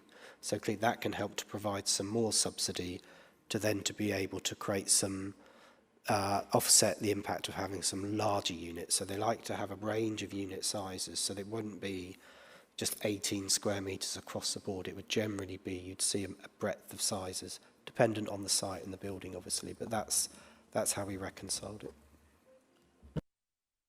Thank you. If I may just add, so that was also a key area where we were different, from what London had set out. So where London always had the 18 already, and we originally had the 20, and that's why it was flagged up as a big additional burden, which would be making viability in Bristol, was adding to that sort of delivery challenge in Bristol. The second element was also around so flexibility in making difficult sites work is easier if you've got a wider range of sizes that you can play with. So it was just around the deliverability really that persuaded us to, but like Alex has said, it was in the pre-engagement that this was picked up, so that actually the version that we consulted on had the 18 square metre in it, and nevertheless, approximately half of all the respondents supported the proposal. Okay, thank you. And just the last one about, so the primary areas are the kind of communal spaces like kitchens, which I imagine will always be provided. I wonder about your understanding, knowledge about the secondary areas, how much they are put in. So these can be things which are really important where visitors are coming. Maybe you can book out a space on the occasion, and tertiary areas as well. So the document sets out some standards around that, depending on how many units there are, how much would be expected. Yeah, definitely some shared kitchens, but also then some other shared spaces. But it's not prescriptive in terms of what these other shared spaces should necessarily look like. Some of these could also be, and actually differentiates as well between internal and external shared spaces. So you can have some, for example, shared roof terraces, which I think are again quite how can I say, well liked amenities. Well, I guess the question was about are they kind of seen as add-ons? Is it likely that they would be putting? I know there's going to be lots of different applications. The document does set out some minimum requirements for that in terms of standards. Thank you. So as that in that sense, not add-ons. Clearly, they can exceed the minimum requirements set out in the document, but they would definitely need to provide the minimum necessary. Thank you. Any more? I thought I'd seen you earlier, Guy. Go on. Thanks. Just in terms of greater number of people paying more per square foot, that obviously generates a higher yield and investment, right, in terms of land values. And I was just wondering, in respect to the viability issues that this council's been experiencing and having to, again, lower our standards in order to accommodate development, one of the key drivers of that was increasing land values. One of the other key drivers was construction costs going up. I'm just wondering how this, which has the potential to quite dramatically increase land values because of the higher return on investment, as well as the sheer size and how lucrative these things are if they take off, this is likely to make building anything else less viable, isn't it?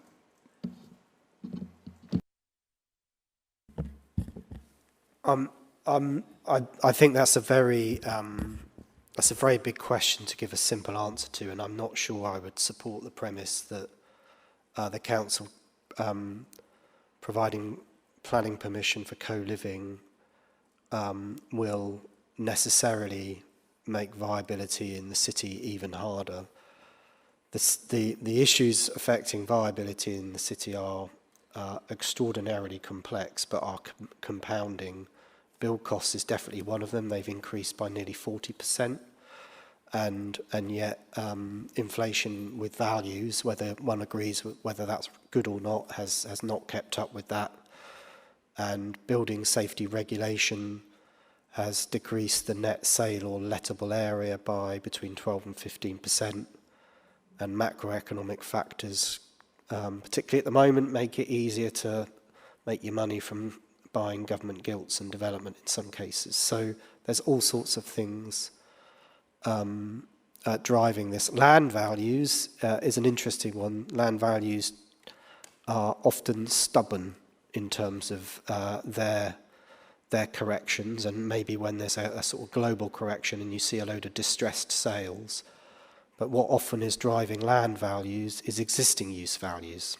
And existing use values, particularly in the city centre, where you'd probably see most of this come forward, the existing use values for those sites is, because of the issues around build cost inflation and regulation, they're generally higher than their redevelopment values, unless it's something like purpose-built student accommodation, or now we're seeing co-living, which is why we see now so few general build-to-rent developments come forward, let alone homes for sale, and why we've seen the difficulties with extracting affordable housing without grant. So it's complicated. I wouldn't say that this is a single driver of driving land values in the city. Thank you, Alex.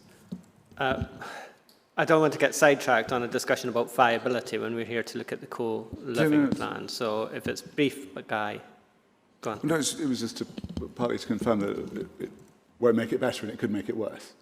But just in terms of the equalities impact assessment attached to this, obviously it didn't acknowledge there as being any disproportionate impact or possibility of disproportionate impact negatively at all. And I'm just wondering, in respect to factors like, for example, if someone living in one of these places gets pregnant or someone becomes disabled, what happens in this kind of living arrangement? I presume they just have to leave. Not necessarily. I mean, I guess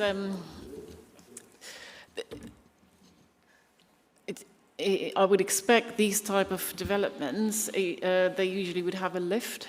So if you became disabled, you wouldn't necessarily have to leave. There would be no, there's theoretically you could stay, but you might want to, particularly if you were pregnant and about to start a family, you might want to move elsewhere. But I don't think you would have to, and you couldn't just, you couldn't get thrown out because of that. I mean, you would be protected like everywhere else. Apologies, there was quite a lot of information. Again. So Guy, sorry, have you got a question? Yes, yeah.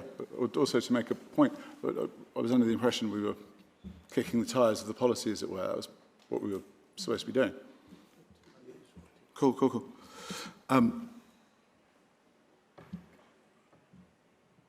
Sorry, I thought you were coming back in. I lost my chain of thought slightly there. Thank you. It was the only other thing I wanted to note on this was just to sort of respond slightly to what Louis was saying, which is appreciating it is the way that SPDs are written now, the shoulds and the coulds. It's interesting. It feels quite sort of soft and flexible when it's in a policy document, the shoulds and the coulds.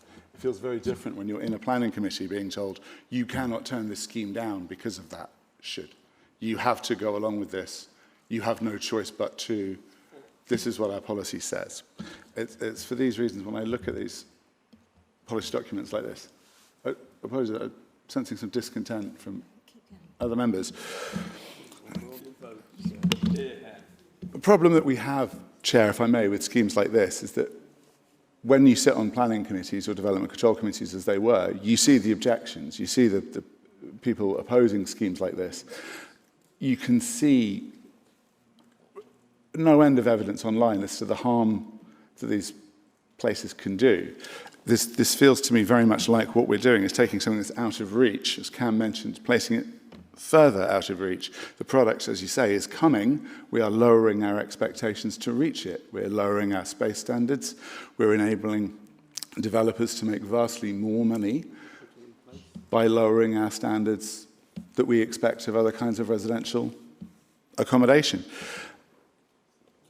At the end of the day, the housing crisis that the city faces because at the end of the day, people's wages cannot outspend private capital investment.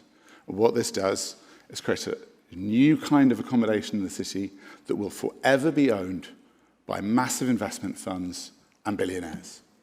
It's, in effect, a means of extracting wealth from the people of the city. And for these reasons, I think we should stick with our existing planning policy, which gives us at least a little flexibility for turning down these sorts of places. If one comes along that looks absolutely great, does all these wonderful things that people think this might do, planning can say yes, based on our existing policy.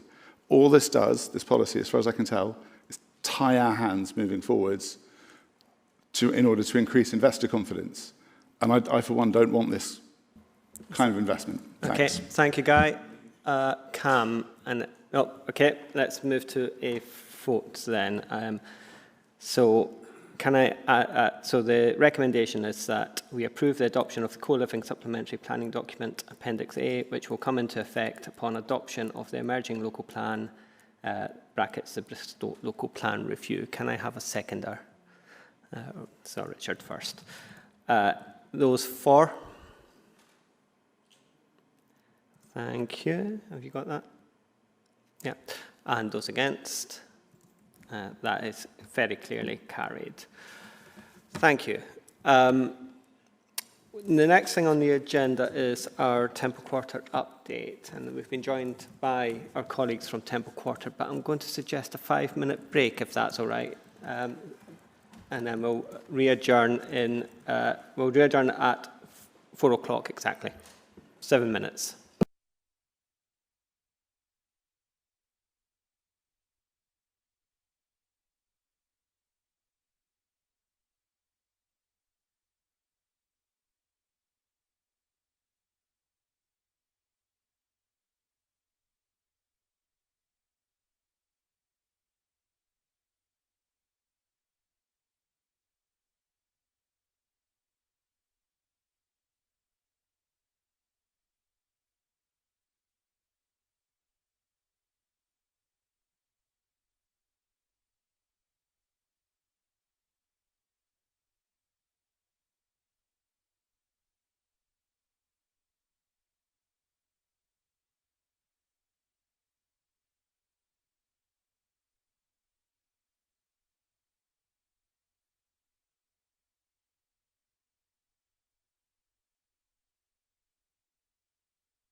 we can make a start. Are we back on?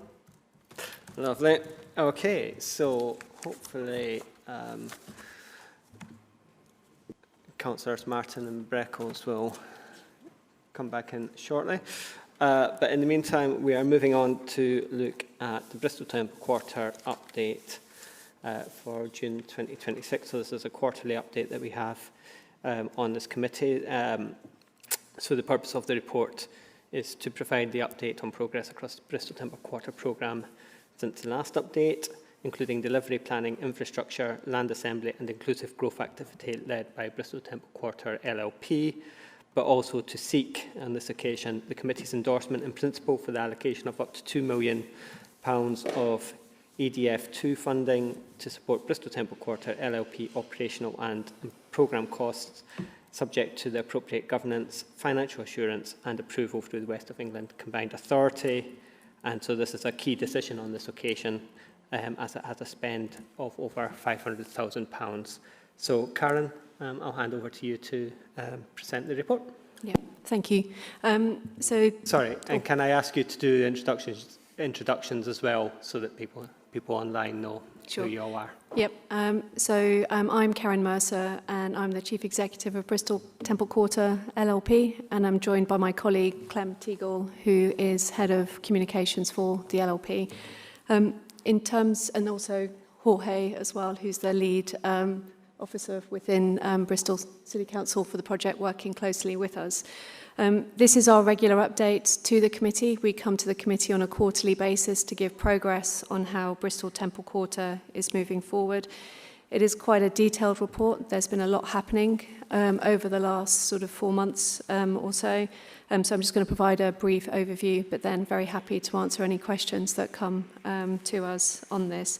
I think the key things to note is that we now do have Muse as the preferred development partner, working very closely with the LLP to bring forward the sites and for Bristol Temple Quarter.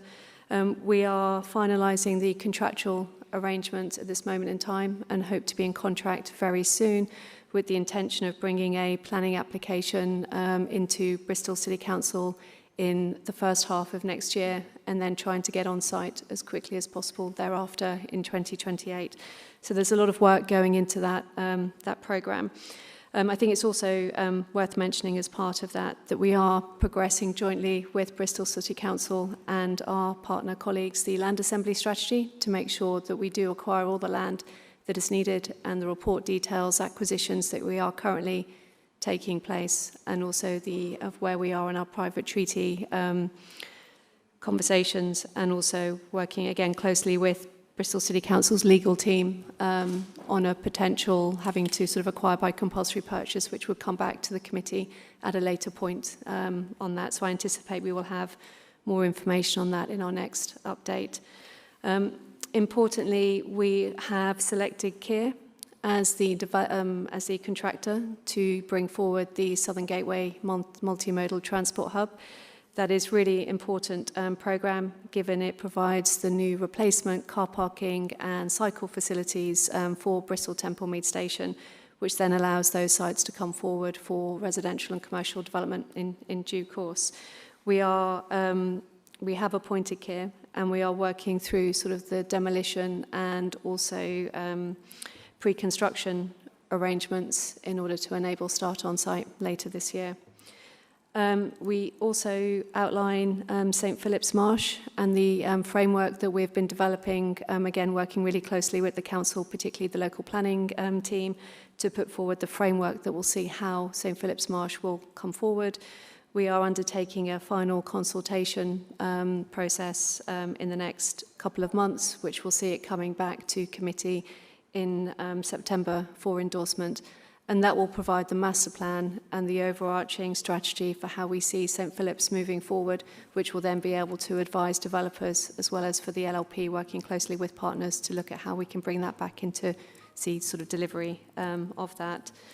The eastern entrance, which I think we know was completed quite some time ago, but it is now, we now have the gate lines going in, it's being fitted out, and working closely with the University of Bristol for when their campus building opens in September this year, for the eastern entrance to open at that at that point. And running alongside that, we are looking at how we can bring forward meanwhile use and activation of sites within Bristol Temple Meads, and that includes the passenger shed, the engine shed, and the sites around the station at the moment, to try and bring more enlivenment back, in particular Cattle Market Road, and looking at how we can provide improvements to that from both a safety perspective but also an enlivenment perspective on that. Lastly, probably sort of work through sort of our inclusive growth programme. I think the Temple Quarter Charter was announced last year. We're making really good traction on that and really building momentum. We do have a number of businesses who have signed up for the pledge, and over the next year we are looking for many more. We are hosting a series of activities later this month to celebrate the first year of the Charter, and the report also details the work that we're doing as part of the Community Fund, which we are working with local businesses and local community groups there. I think it is worth mentioning that Hub has now been in operation for a year and has been providing construction and skills training, working closely with the council's employment team as well as with City of Bristol and colleges as well. And we're making really good, the number of people coming through is really good, and it's quite hard to actually get into the space at this moment in time. It's so well used. And then lastly, we are seeking to put the LLP on a more long-term operational footing, given the complexity of the project and given the work streams that are underway. So again, seeking further approvals in order to provide additional funding to make sure that we maintain momentum, work incredibly closely with Muse to deliver the place that we want to see here, alongside making sure that the inclusive growth programmes really reach the ambition that we want to see. Thank you. Thank you, Karen. I've seen David's hand, and I've seen Fabian's, and then Richard's and Guy's. So, David. Thank you, Chair, and thank you for the report, Karen. I'm interested in a couple of issues. I noticed that Grundon Waste have invested a lot of money in an electrical upgrades for their waste reclamation facility slap bang in the middle of St Philip's Marsh. Not many people will want to live next door to a waste management facility, even one that's serviced entirely by electric vehicles. How will that be actually managed, please? Yeah. So I have met Grundon Waste several times and have kept them up to speed on sort of what we're doing as part of the framework. I think this links into the wider delivery plan of how we bring forward St Philip's Marsh and what the long-term arrangements are for Grundon. So at this moment in time, I can't say how that is going to be managed, but we are very aware that there are businesses within St Philip's that might not be fully compatible with the residential communities that we're building sort of adjoining. So I think there is work for us to do on what happens to that facility sort of long term and how we work with Grundon long term, as well as making sure that the aspirations of the St Philip's Marsh Master Plan come to fruition. Thank you. And my other question was about the use of the term meanwhile, because that has special connotations for some councillors in this room. Will any of the sites be made available for meanwhile sites for van dwellers to live on, please?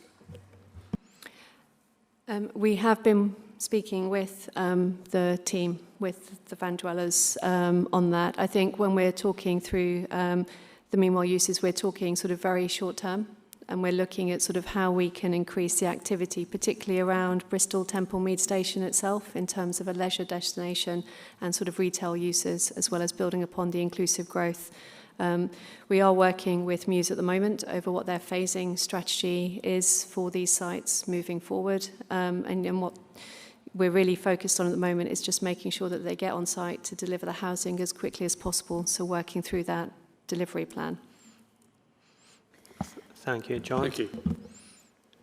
Thank you, Chair. I was just going to add something to that point about vehicle dwellers, if I may, Councillor. So, as the lead for the vehicle dweller programme, as well as for Temple Quarter, I mean, I'll have a look at any site if I think it can possibly be used for meanwhile uses. So, we have had discussions about them, but currently no plans, really, for the reason that Karen said, are just not suitable for use at the moment, but we'll keep that under review. I certainly wouldn't rule it out. We're looking everywhere, all the time, for potential, not least because we've got some shorter term sites we're bringing through at the moment, as you know, but we need a bank of sites going forwards. Thank you. Fabian, I had you next. Yeah, I've got a few questions, if I may.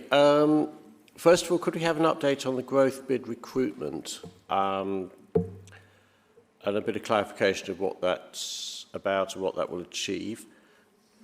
Secondly, I wanted to raise a point. The site isn't actually flagged up, but we've got, when you come down when you arrive at Bristol Temple Meads, you've got half the Grosvenor and a very derelict pub completely surrounded in sheeting. It's an absolute slap in the face. Also, there's a sort of a big patched up hole in the budget hotel building. It's facing you when you come down. I think there was a footbridge or something like that came out of that building in the 70s or whenever it went up. What are we doing to improve that area? Because it's all very well making Temple Quarter look absolutely stunning if we then end up with something that's a real slap in the face to a bit of an insult to the city, opposite, key flagship station. And the final thing I wanted to ask, on the Northern Gateway, you include the Midland Shed. Now, before the first Conservative Lib Dem coalition government was elected, that there were plans to electrify the rail service all the way to Bristol Temple Meads, and that was going to be the platforms for the new train service, electric train service going straight from Temple Meads to London. Are we talking to the Department for Transport about electrification, picking up that work? Because it basically stopped at Chippenham and goes, and basically goes straight through to Wales, but doesn't come down to the southwest. So, bit of something we ought to flag up, even if it's outside our remit, really. Chair, I want to suggest, Karen, do you want to handle the first question? Yeah, I don't mind having a go at the others. Yeah, no, that's fine. I misheard the first question, though. I just wondered whether you could repeat it, please. Sorry.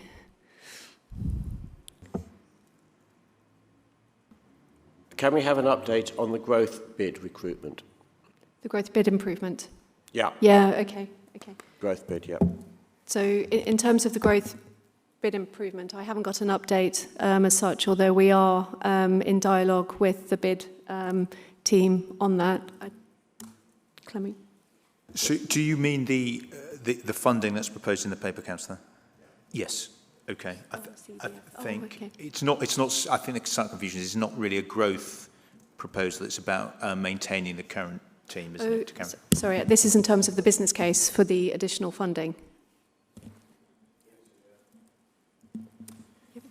Yeah. So sorry on that. I think subject to endorsement today, we have started conversations with the grant team within the combined authority as well within BCC to be able to put forward the business case. So initial discussions have taken place on that and will continue once we have the committee's endorsement to move forward. Sorry, in terms of the site that you're referring to, I think it's probably the Grosvenor Hotel site, and that that is very much part of the plans, isn't it? Yes, yeah. So there's two sort of elements to it. I think there is the frontage of City Point, Temple Gate, which is where the Holiday Inn, as well as the Grosvenor Hotel, which on the site that we know as Temple Square. That's very much part of our land assembly strategy in order to look at how we can acquire those spaces, but we're also looking as part of the wider master plan and working with Muse on what happens on the public realm immediately outside and how we improve that area as well to make sure that we're delivering a comprehensive scheme that works from both a cycling, pedestrian, placemaking perspective. So very much looking at the areas that you suggest there. I think on the final point on Northern Gateway and the Midland Shed, we are working really closely with Network Rail on both, how those facilities come forward to make sure that they're properly integrated in, so movement coming out of the station, linking to back into Bristol and linking through the sites and how that experience of that space. I think in terms of the transport strategy, we're making sure that we're not prejudicing anything coming forward at a later date around that. So it's very much working with both the regional team on the ground within Network Rail, but also the senior teams as well, alongside the combined authority and also Bristol City Council, to make sure that the whole transport system comes forward as a holistic approach. Yeah, that's good, because that's absolutely critical, because if that shed was to be repurposed to something which ruled out it being extra train lines, we could scupper all kinds of stuff. Yeah. So that's really good news, thanks. Thanks. I thought there was issues with, I thought Network Rail had opted against using that for extra rail lines, partly because they've got constraints relating to the wiring box. The building that is adjacent that has various signalling equipment in it that they'll struggle to move elsewhere. But So I think if this is relating to the signalling box conversations, there is feasibility work that's required on that over what happens long term to that building. I think from a Bristol Temple Quarter delivery point of view, we are just making sure that whatever plans come forward doesn't prejudice what those long term outcomes are. okay, thank you. And can I just clarify as well, the area, including the Holiday Inn plot, and the rest of that will all be part of the hybrid application that's due to come in the middle of next year, and the part of the master planning process that we'll see emerging over this year. Is that right? Yes, that's right. We're taking a holistic, comprehensive view to the whole of the sites that we have, which will be forming the basis of the outline application that comes forward next year. Thank you. Richard, I had you next. Firstly, can I thank officers, please, for this informative report, which clearly indicates significant progress, for which ought to be congratulated. I'd like to purely focus on the Southern Gateway. I was on the planning committee which determined this last before Christmas. I do recall at the time Transport had unresolved concerns, and they were investigating two possible options. One, a temporary buffer road lane closure, which in this wretched city, in my view, would have become permanent, or also a delay in opening the cycle hub, which I favoured the latter solution. From your report, it would appear Transport's resolve more about the lane closure. Am I correct? Yes, we are working closely with the Transport team on that, but also looking at what improvements are needed in order to be able to facilitate that access as part of that temporary closure. Thank you. Guy. Hi, thanks. Two quick ones, but one was, I suppose, the nicer question, which I was wondering, it's great to have Muse appointed. What was it, I was wondering, that made them stand out? What differentiated them from the competition, as it were, as a delivery partner? Yep. I think it was their approach in terms of their response to what we were seeking in terms of a partner, wanting to work with both the LLP and the council, as well as combined authority, and jointly work up the scheme. I think it's their track record is quite impressive. I think their knowledge of the area, again, was something that we're very much welcomed. And I think with all of these schemes, they are a long-term arrangement. We'll go through several economic cycles as this comes forward, and it was their ability to understand, having worked within Bristol and having had a sort of a long-standing relationship sort of with Homes England and others in terms of their delivery of housing, we thought that they would be a really good partner to be able to work alongside us moving forward. And we're very much looking forward to them meeting you as soon as we have got them into contract and starting to engage more closely with the council.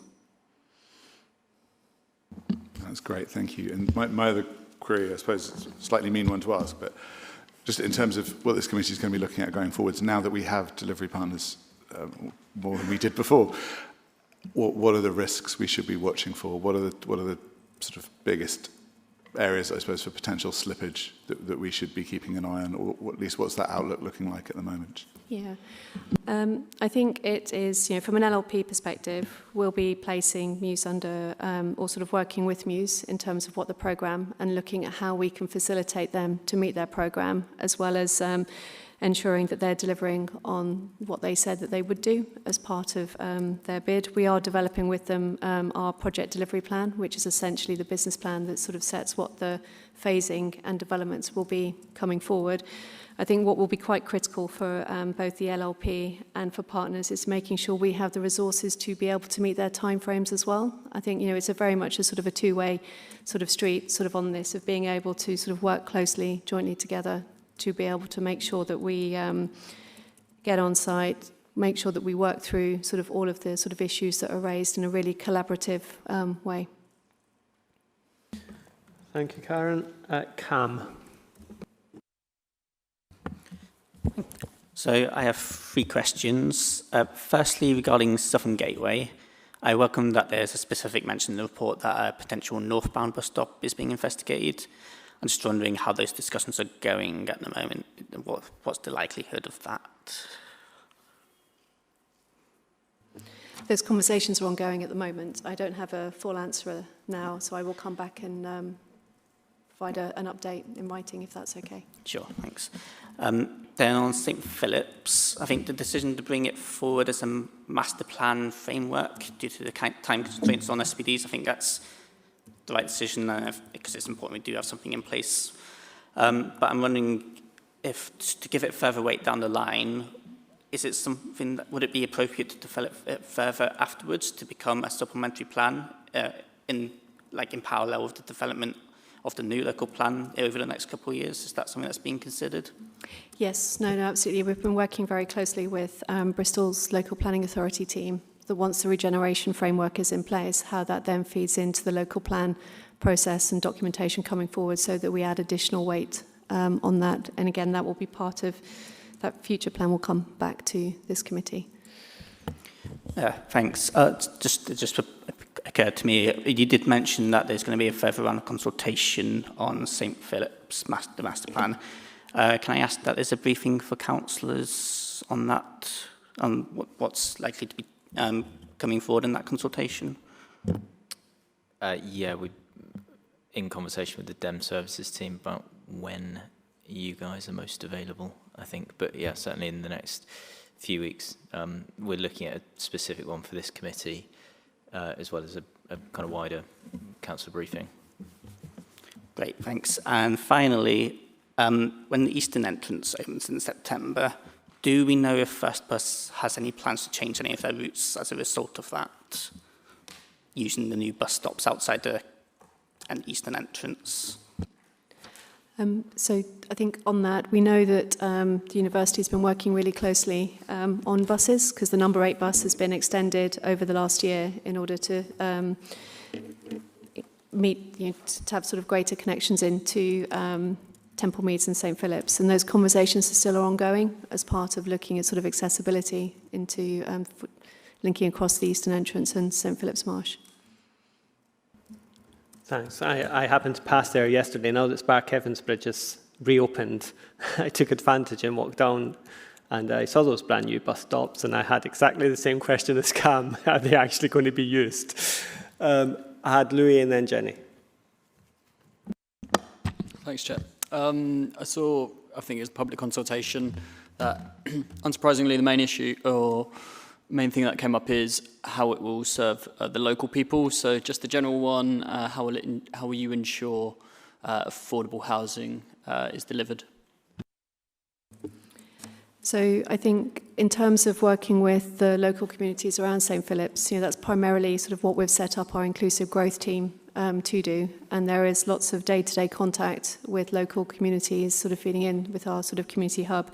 In terms of the affordable housing elements, again, we are starting that journey with Muse of the outline application coming forward and delivery of housing, and be working closely with the Bristol City Council's housing team to make sure that we're meeting the local needs in terms of across what's coming forward in our first phases. And Jenny. I brought this up at one of our meetings that was in private, but I thought it was good to get the information out. You're coming back to this committee with a master plan for us to vote on, but obviously there are huge implications for transport. So will they get like a separate vote? What will their input into the decision pathway be? And I guess maybe a question for John, is it, does it go somewhere else? Maybe it comes to us and transport and then full council, I don't know. I think it's more one for us than for Karen and the team. I mean, it's a planning document. It is here, isn't it? But in the normal way, Councillor, we will brief certainly the chair and would take guidance from the chair about wider briefings they would want, as we normally do in this one. Yeah, and the chair of Transport, Chair of Homes and Housing Delivery, and myself have regular meetings with the Temple Quarter team, and we do have a date in the diary to look at the master plan and to dig into the master plan in more detail again. And particularly, I think there are still questions around how that transport piece works across the thingy. So that is a live issue and it is being tackled across the chairs. And I think the engagement strategy, and I'm looking at Clem, I think we've talked about the opening up the engagement to the Transport Committee as well, haven't we? One of those engagement sessions. Yeah, that's right. Because transport is a kind of big question, inevitably, in Bristol. So we're in conversation with the Dem Services team about how we orchestrate a kind of all councillors, that's what I'm looking for, briefing, but also something slightly more granular for this committee and transport in particular. Yeah, I suppose from my perspective, it's I've got a lot of thoughts about the transport aspects of it, and I'm not sure how much, but I see so much of the like, oh, it's just planning, and the transport stuff it's coming. So yeah, I just want to make sure I'm going to have that confidence, but that by the time the master plan is here, that transport stuff is worked out. So that's just something I wanted to say in public. Thank you, Jenny. Okay, all right, so shall we move to a vote? So the recommendations on this are that we note the updates provided in the report and we endorse in principle that up to £2 million of economic development funding is made available to support Bristol Temple Quarter LLP costs and delegate authority to the Executive Director, Growth and Regen, in consultation with the Director of Finance to agree the terms, governance, route, including West of England Combined Authority approval and arrangements required to make this funding available. So I'll move that. Can I have a seconder? Jenny? Second. Thank you. And those in favour, raise your hands. Lovely. That's unanimous. So moving on, we have agenda item 11, which is this is the one with the really long title. Better take a run up to this. Bristol Operations Centre Inter-Authority Agreement for South Gloucestershire Community Safety CCTV Monitoring. Now, before I go on, I'm going to say this does have an exempt item in the papers. So if members wanted to discuss that, you'd have to flag that and we'd have to adjourn to an exempt session. But the purpose of the report is to seek approval for the Bristol Operations Centre to continue to deliver services, and that is community safety CCTV monitoring for South Gloucestershire Council, and to obtain income for Bristol City Council through the Operations Centre under an inter-authority service level agreement. And the report is a key decision as the spend or revenue is over £500,000. So I'm going to hand over to Emma Howarth as Head of Service to talk us through this one. Thank you, Chair. This is quite straightforward, long title, quite straightforward. We have been delivering this service for South Gloucestershire Council for almost 2 decades. We work very closely with South Gloucestershire, and due to just due diligence of updating the SLA, this is appropriate to bring it to committee as it's over a notional 5 years. It's £830,000 income. We have done all due diligence of the equalities and the environmental statements. There's no impacts, and we continue to work very closely with our neighbours. So this is to continue to deliver the service as we do for them and on a full cost recovery basis with income to Bristol City Council for the Operations Centre. Brilliant, thank you. Short and sweet. Any questions on this? David and then Guy. Thank you, Chair, and thank you, Emma, for your report. Do we have similar agreements with Baines, North Somerset? Because it seems like a logical thing to do. We have a world-class operations centre. We do have some agreements with Baines, yes, and when we renew those SLA, if the value is appropriate, they will come here. No, none yet with North Somerset. Work in progress. Thank you. Guy. Get them into a whacker and we'll be able to have that chat.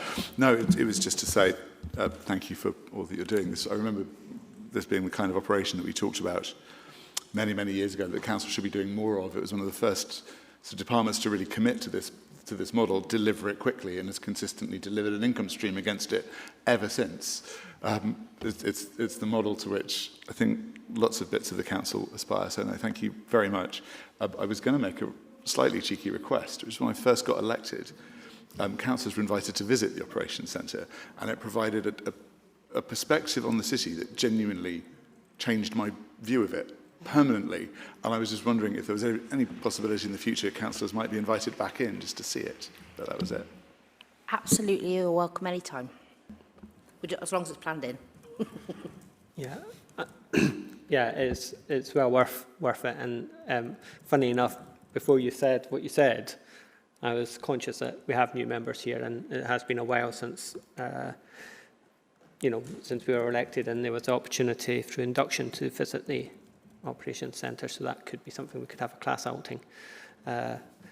Or alternatively, you can make your own arrangements and go and do a night shift, which is also worthwhile. So I've not seen any other hands on this one. So we'll move to the vote. The recommendation is that we authorise the Executive Director of Growth and Regen, in consultation with the Chair of Economy and Skills, to sign the inter-authority service level agreement, allowing the Bristol Operations Centre to carry out defined services for South Gloucestershire Council and claim income in full cost recovery charges for said services from South Gloucestershire Council. For 2025-26, this is a £166,000 annual fee, subject to annual increases. Inflation will increase it for subsequent later years. So, can I have a seconder? Guy? And those in favour? Lovely, that's unanimous. So thank you very much for that. So moving on, the next item is our corporate risk report. So the purpose of this report is to provide an update on current significant strategic risks relevant to the Economy and Skills Committee to achieving the Council's objectives as set out in the Corporate Strategy 25 to 30, and summarises progress in managing the risks and actions being taken as at Q3 25-26. It's for information only. And for those new to the committee, we used to have two risks that are on the corporate risk register, and a while back that went down to one, which is in Emma's service. So do you want to talk about the latest developments, Emma? Yes, thank you, Chair. We do have one remaining corporate risk within the Economy and Skills Committee. If you recall, we took committee through an offline briefing. It's around emergency planning, and we made a commitment because of the growth bid and the resource that was in September when they were here 6 months and they were tangibly delivering the results. We have significantly delivered the risk, reduced it from a 21 score to a 15, which puts it at a medium level. We are very diligent about not reducing it too much and making sure we as a city have the ultimate preparedness we possibly could. The team continue to deliver against the actions and improvements and organisationally to help us ensure we're prepared for emergency planning. It continues to be reviewed every month. It's going in the right direction, and we just have an evolution approach about if it's the right risk going forward as we have further, wider views coming out of Whitehall and any other information we may acquire. Thank you, Emma. And I think it's worth just reflecting on that. We have, as a committee, those of us who have been here for the past year or more. You know, you have regularly come to us, you've regularly given us updates on this, both in public and in private session. And you have outlined to us on a number of occasions the mitigations that you've been taking, and that the fact that you were aiming to reduce the risk, and I think it's a real milestone that we've got to this point. Members, is there any questions on this? Conscious that some of you have only just seen this for the first time. Apologies, the neophyte on the committee. It was just in regard to the Q4 finance comment. Am I looking in the right place? Page 263. The finance agreed as part of pressures panels and agreed for growth bid to be put forward as part of pressures and growth increases required EPRT growth bid annual budget. As the new person, could you just very quickly talk me through what that is? Not a problem at all. And some of the acronyms here. A growth bid was put in in 24-25, which was agreed for 25-26, which meant that the budget for additional resource for the emergency planning team was actually in place last year. So we got them in, recruited them. They came into post in September last year. Hence, we were able to reduce the risk in Q4 because they'd been in 6 months and had been mobilised as emergency planners on call, and all of the key actions that were, if you like, pushing the risk. They were sort of resourced to help that that risk move down. ERPT stands for the Emergency Resilience and Response Team.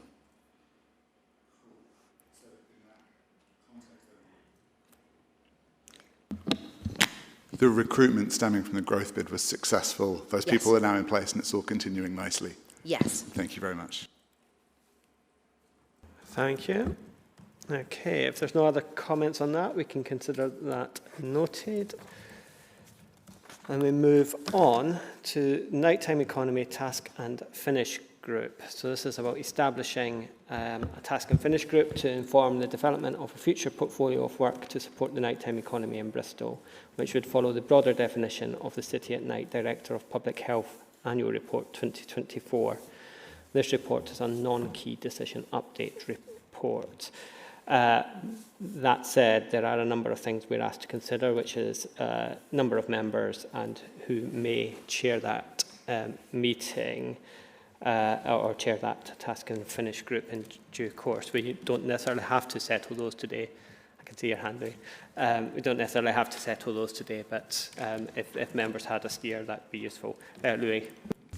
Yeah, I was just going to put forward an amendment to that in the terms of reference, so that it would cover all committees, not just the two which are named, which I think are strategy and public health, because I think there are relevant people from across different committees who would have a lot to say on it.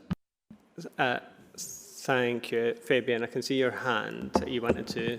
Yeah, totally support that suggestion. And also on the issue of the chair of the group, the issue of task and finish group chairs is being looked at by group whips. So that's sort of to be decided. Well, noted. So on the subject of including members, I think in reality, groups will want to nominate people potentially from a wider pool of people than is indicated by those two committees. So I'm sure that each group will have their thoughts on that, and so I'm content with it being on a wider basis.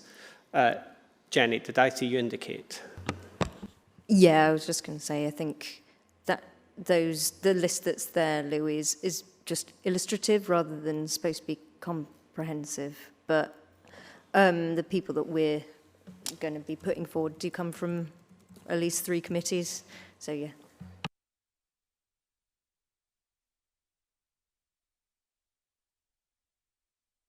So, okay. So on the subject of chair, I mean, the chair can be agreed by the group once it's constituted. If we don't know who all the members are, it's potentially difficult to agree a chair at this point, unless anybody did want to suggest who their members on that group were going to be and who they wish to nominate for chair. But Well, we've told Democratic Services who we will be nominating, and we did suggest someone from that who could be a chair, but if the rest of the committee doesn't want to finalise that now, I think we'd just be happy to agree the numbers. The Greens wanted it to be like 4-3-1-1. That's acceptable to the others, yeah. so can we look at numbers? Are we happy with a 9-member committee? Okay, I'm getting, so we've got, so that was, so 9-member committee, membership to be drawn from a wider range of committees than is necessarily indicated in the paperwork. I think that sums up what they proposed, yeah. And then a chair to be determined by the committee, by the task and finish group. Sorry, I'm getting my committees and task and finish groups confused. By the task and finish group in due course. And then I think it has to be formally confirmed by, the chair has to be formally confirmed by this committee, but that can be done offline, is that right? Yes, that could happen offline if you'd prefer, to, instead of bringing it back to the committee. There's no need to do that. You can confirm it among yourselves. Good. Yeah, okay. So,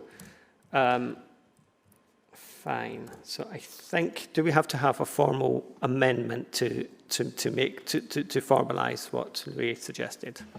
I'd suggest that we just note this. The terms of reference, while in the report, is sort of a working document, so we could just update that separately.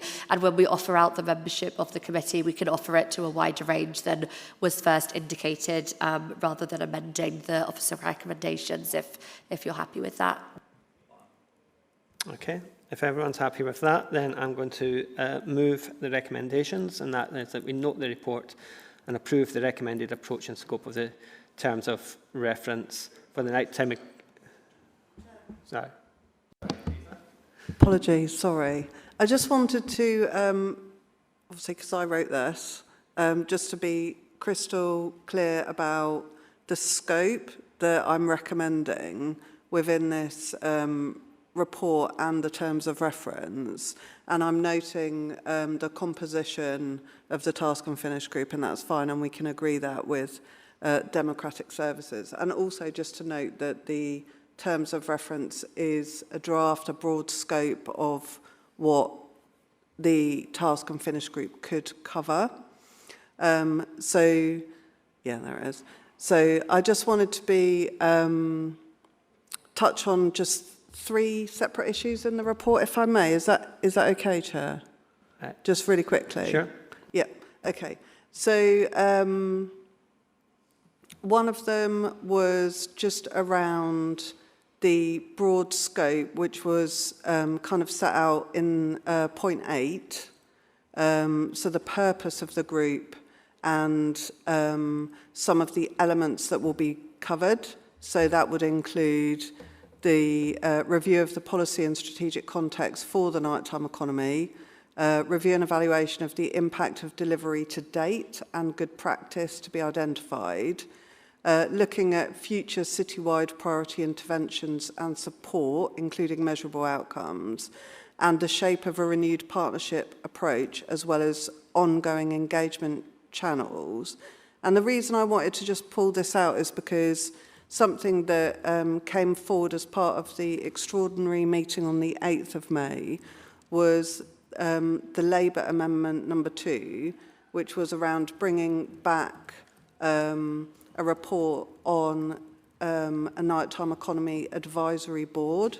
So it's just making sure that the High Street Task and Finish Group on my brain, Nighttime Economy Task and Finish Group was looking at the shape of a renewed partnership, but also recognising that that had been one of the amendments at the extraordinary meeting, and that the timescales around that needed to allow for the Task and Finish Group to contribute to the shape of that, acknowledging that we have to bring another report back.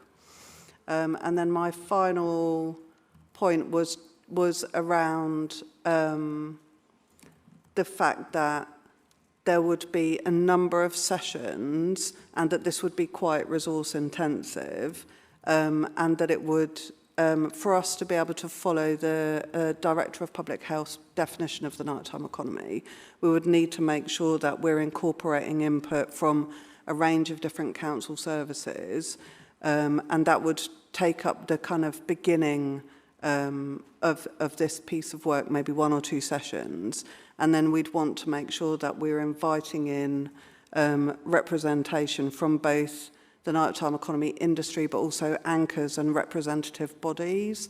And because once we start to do the work, we're going to have to kind of invite people in, and it will be a bit of a logistical challenge. So I'm super keen that there's a proposed list of potential contributors, but for the members of this task and finish group to make sure that that kind of is thought about and fed through so that we can start to kind of organise these sessions, because they're going to be quite resource intensive. That was it. Thank you, Chair. Apologies. No, my apologies. I completely glossed over the bit in my chair's notes that, that suggested I should be inviting officer comments on the report. It's been a long meeting and an even longer day, so my apologies. Are there any immediate questions for Anissa on that, or shall we go on, Guy? I'll keep it quick, Chair. It's just to thank the officer for the report. This has been a little while coming. When I was told I was going to be on this committee, I thought I'd go back and look at the meeting of the most recent meeting of the committee, and that was enough of sort of review. And just to say, this is when I first heard this was happening, I had the slight concern that this would end up duplicating a piece of work licensing committee was going to be doing around the cumulative impact area. And what I love about this is that because it's adopted that broader scope of looking at the nighttime economy much more holistically, much more broadly, dare I say it, refreshing the parts of the nighttime economy that licensing can't reach. This looks to be a really, really good collaborative sort of potential piece of work that could really do a lot of good, I think, for an area of activity in the city that I think urgently needs a little bit of attention. So I'm really glad to see how much the city and members obviously care about this area of work, and look forward to seeing it taken forward. Okay, thank you, Guy. Right, I am going to move to the recommendations now. I'm going to try reading it again, and we'll see if we can get to a vote. So we note that the report and approve the recommended approach and scope of the terms of reference Appendix A for the nighttime economy task and finish group, but also noting what's already been said with regards to the breadth of membership of that. Agree the chair that, well, we've agreed that the chair can be decided by the task and finish group. And so doing, the committee is asked to appoint either a 7-member or 9-member group, and we've agreed that it should be 9 members. The membership should be politically proportionate to the full composition of the full council. For a 9-member group, that would be 4 Green, 3 Labour, 1 Liberal Democrat and 1 Conservative. In the event that committee cannot appoint a full membership, the party group whips will appoint members to fill any vacancies.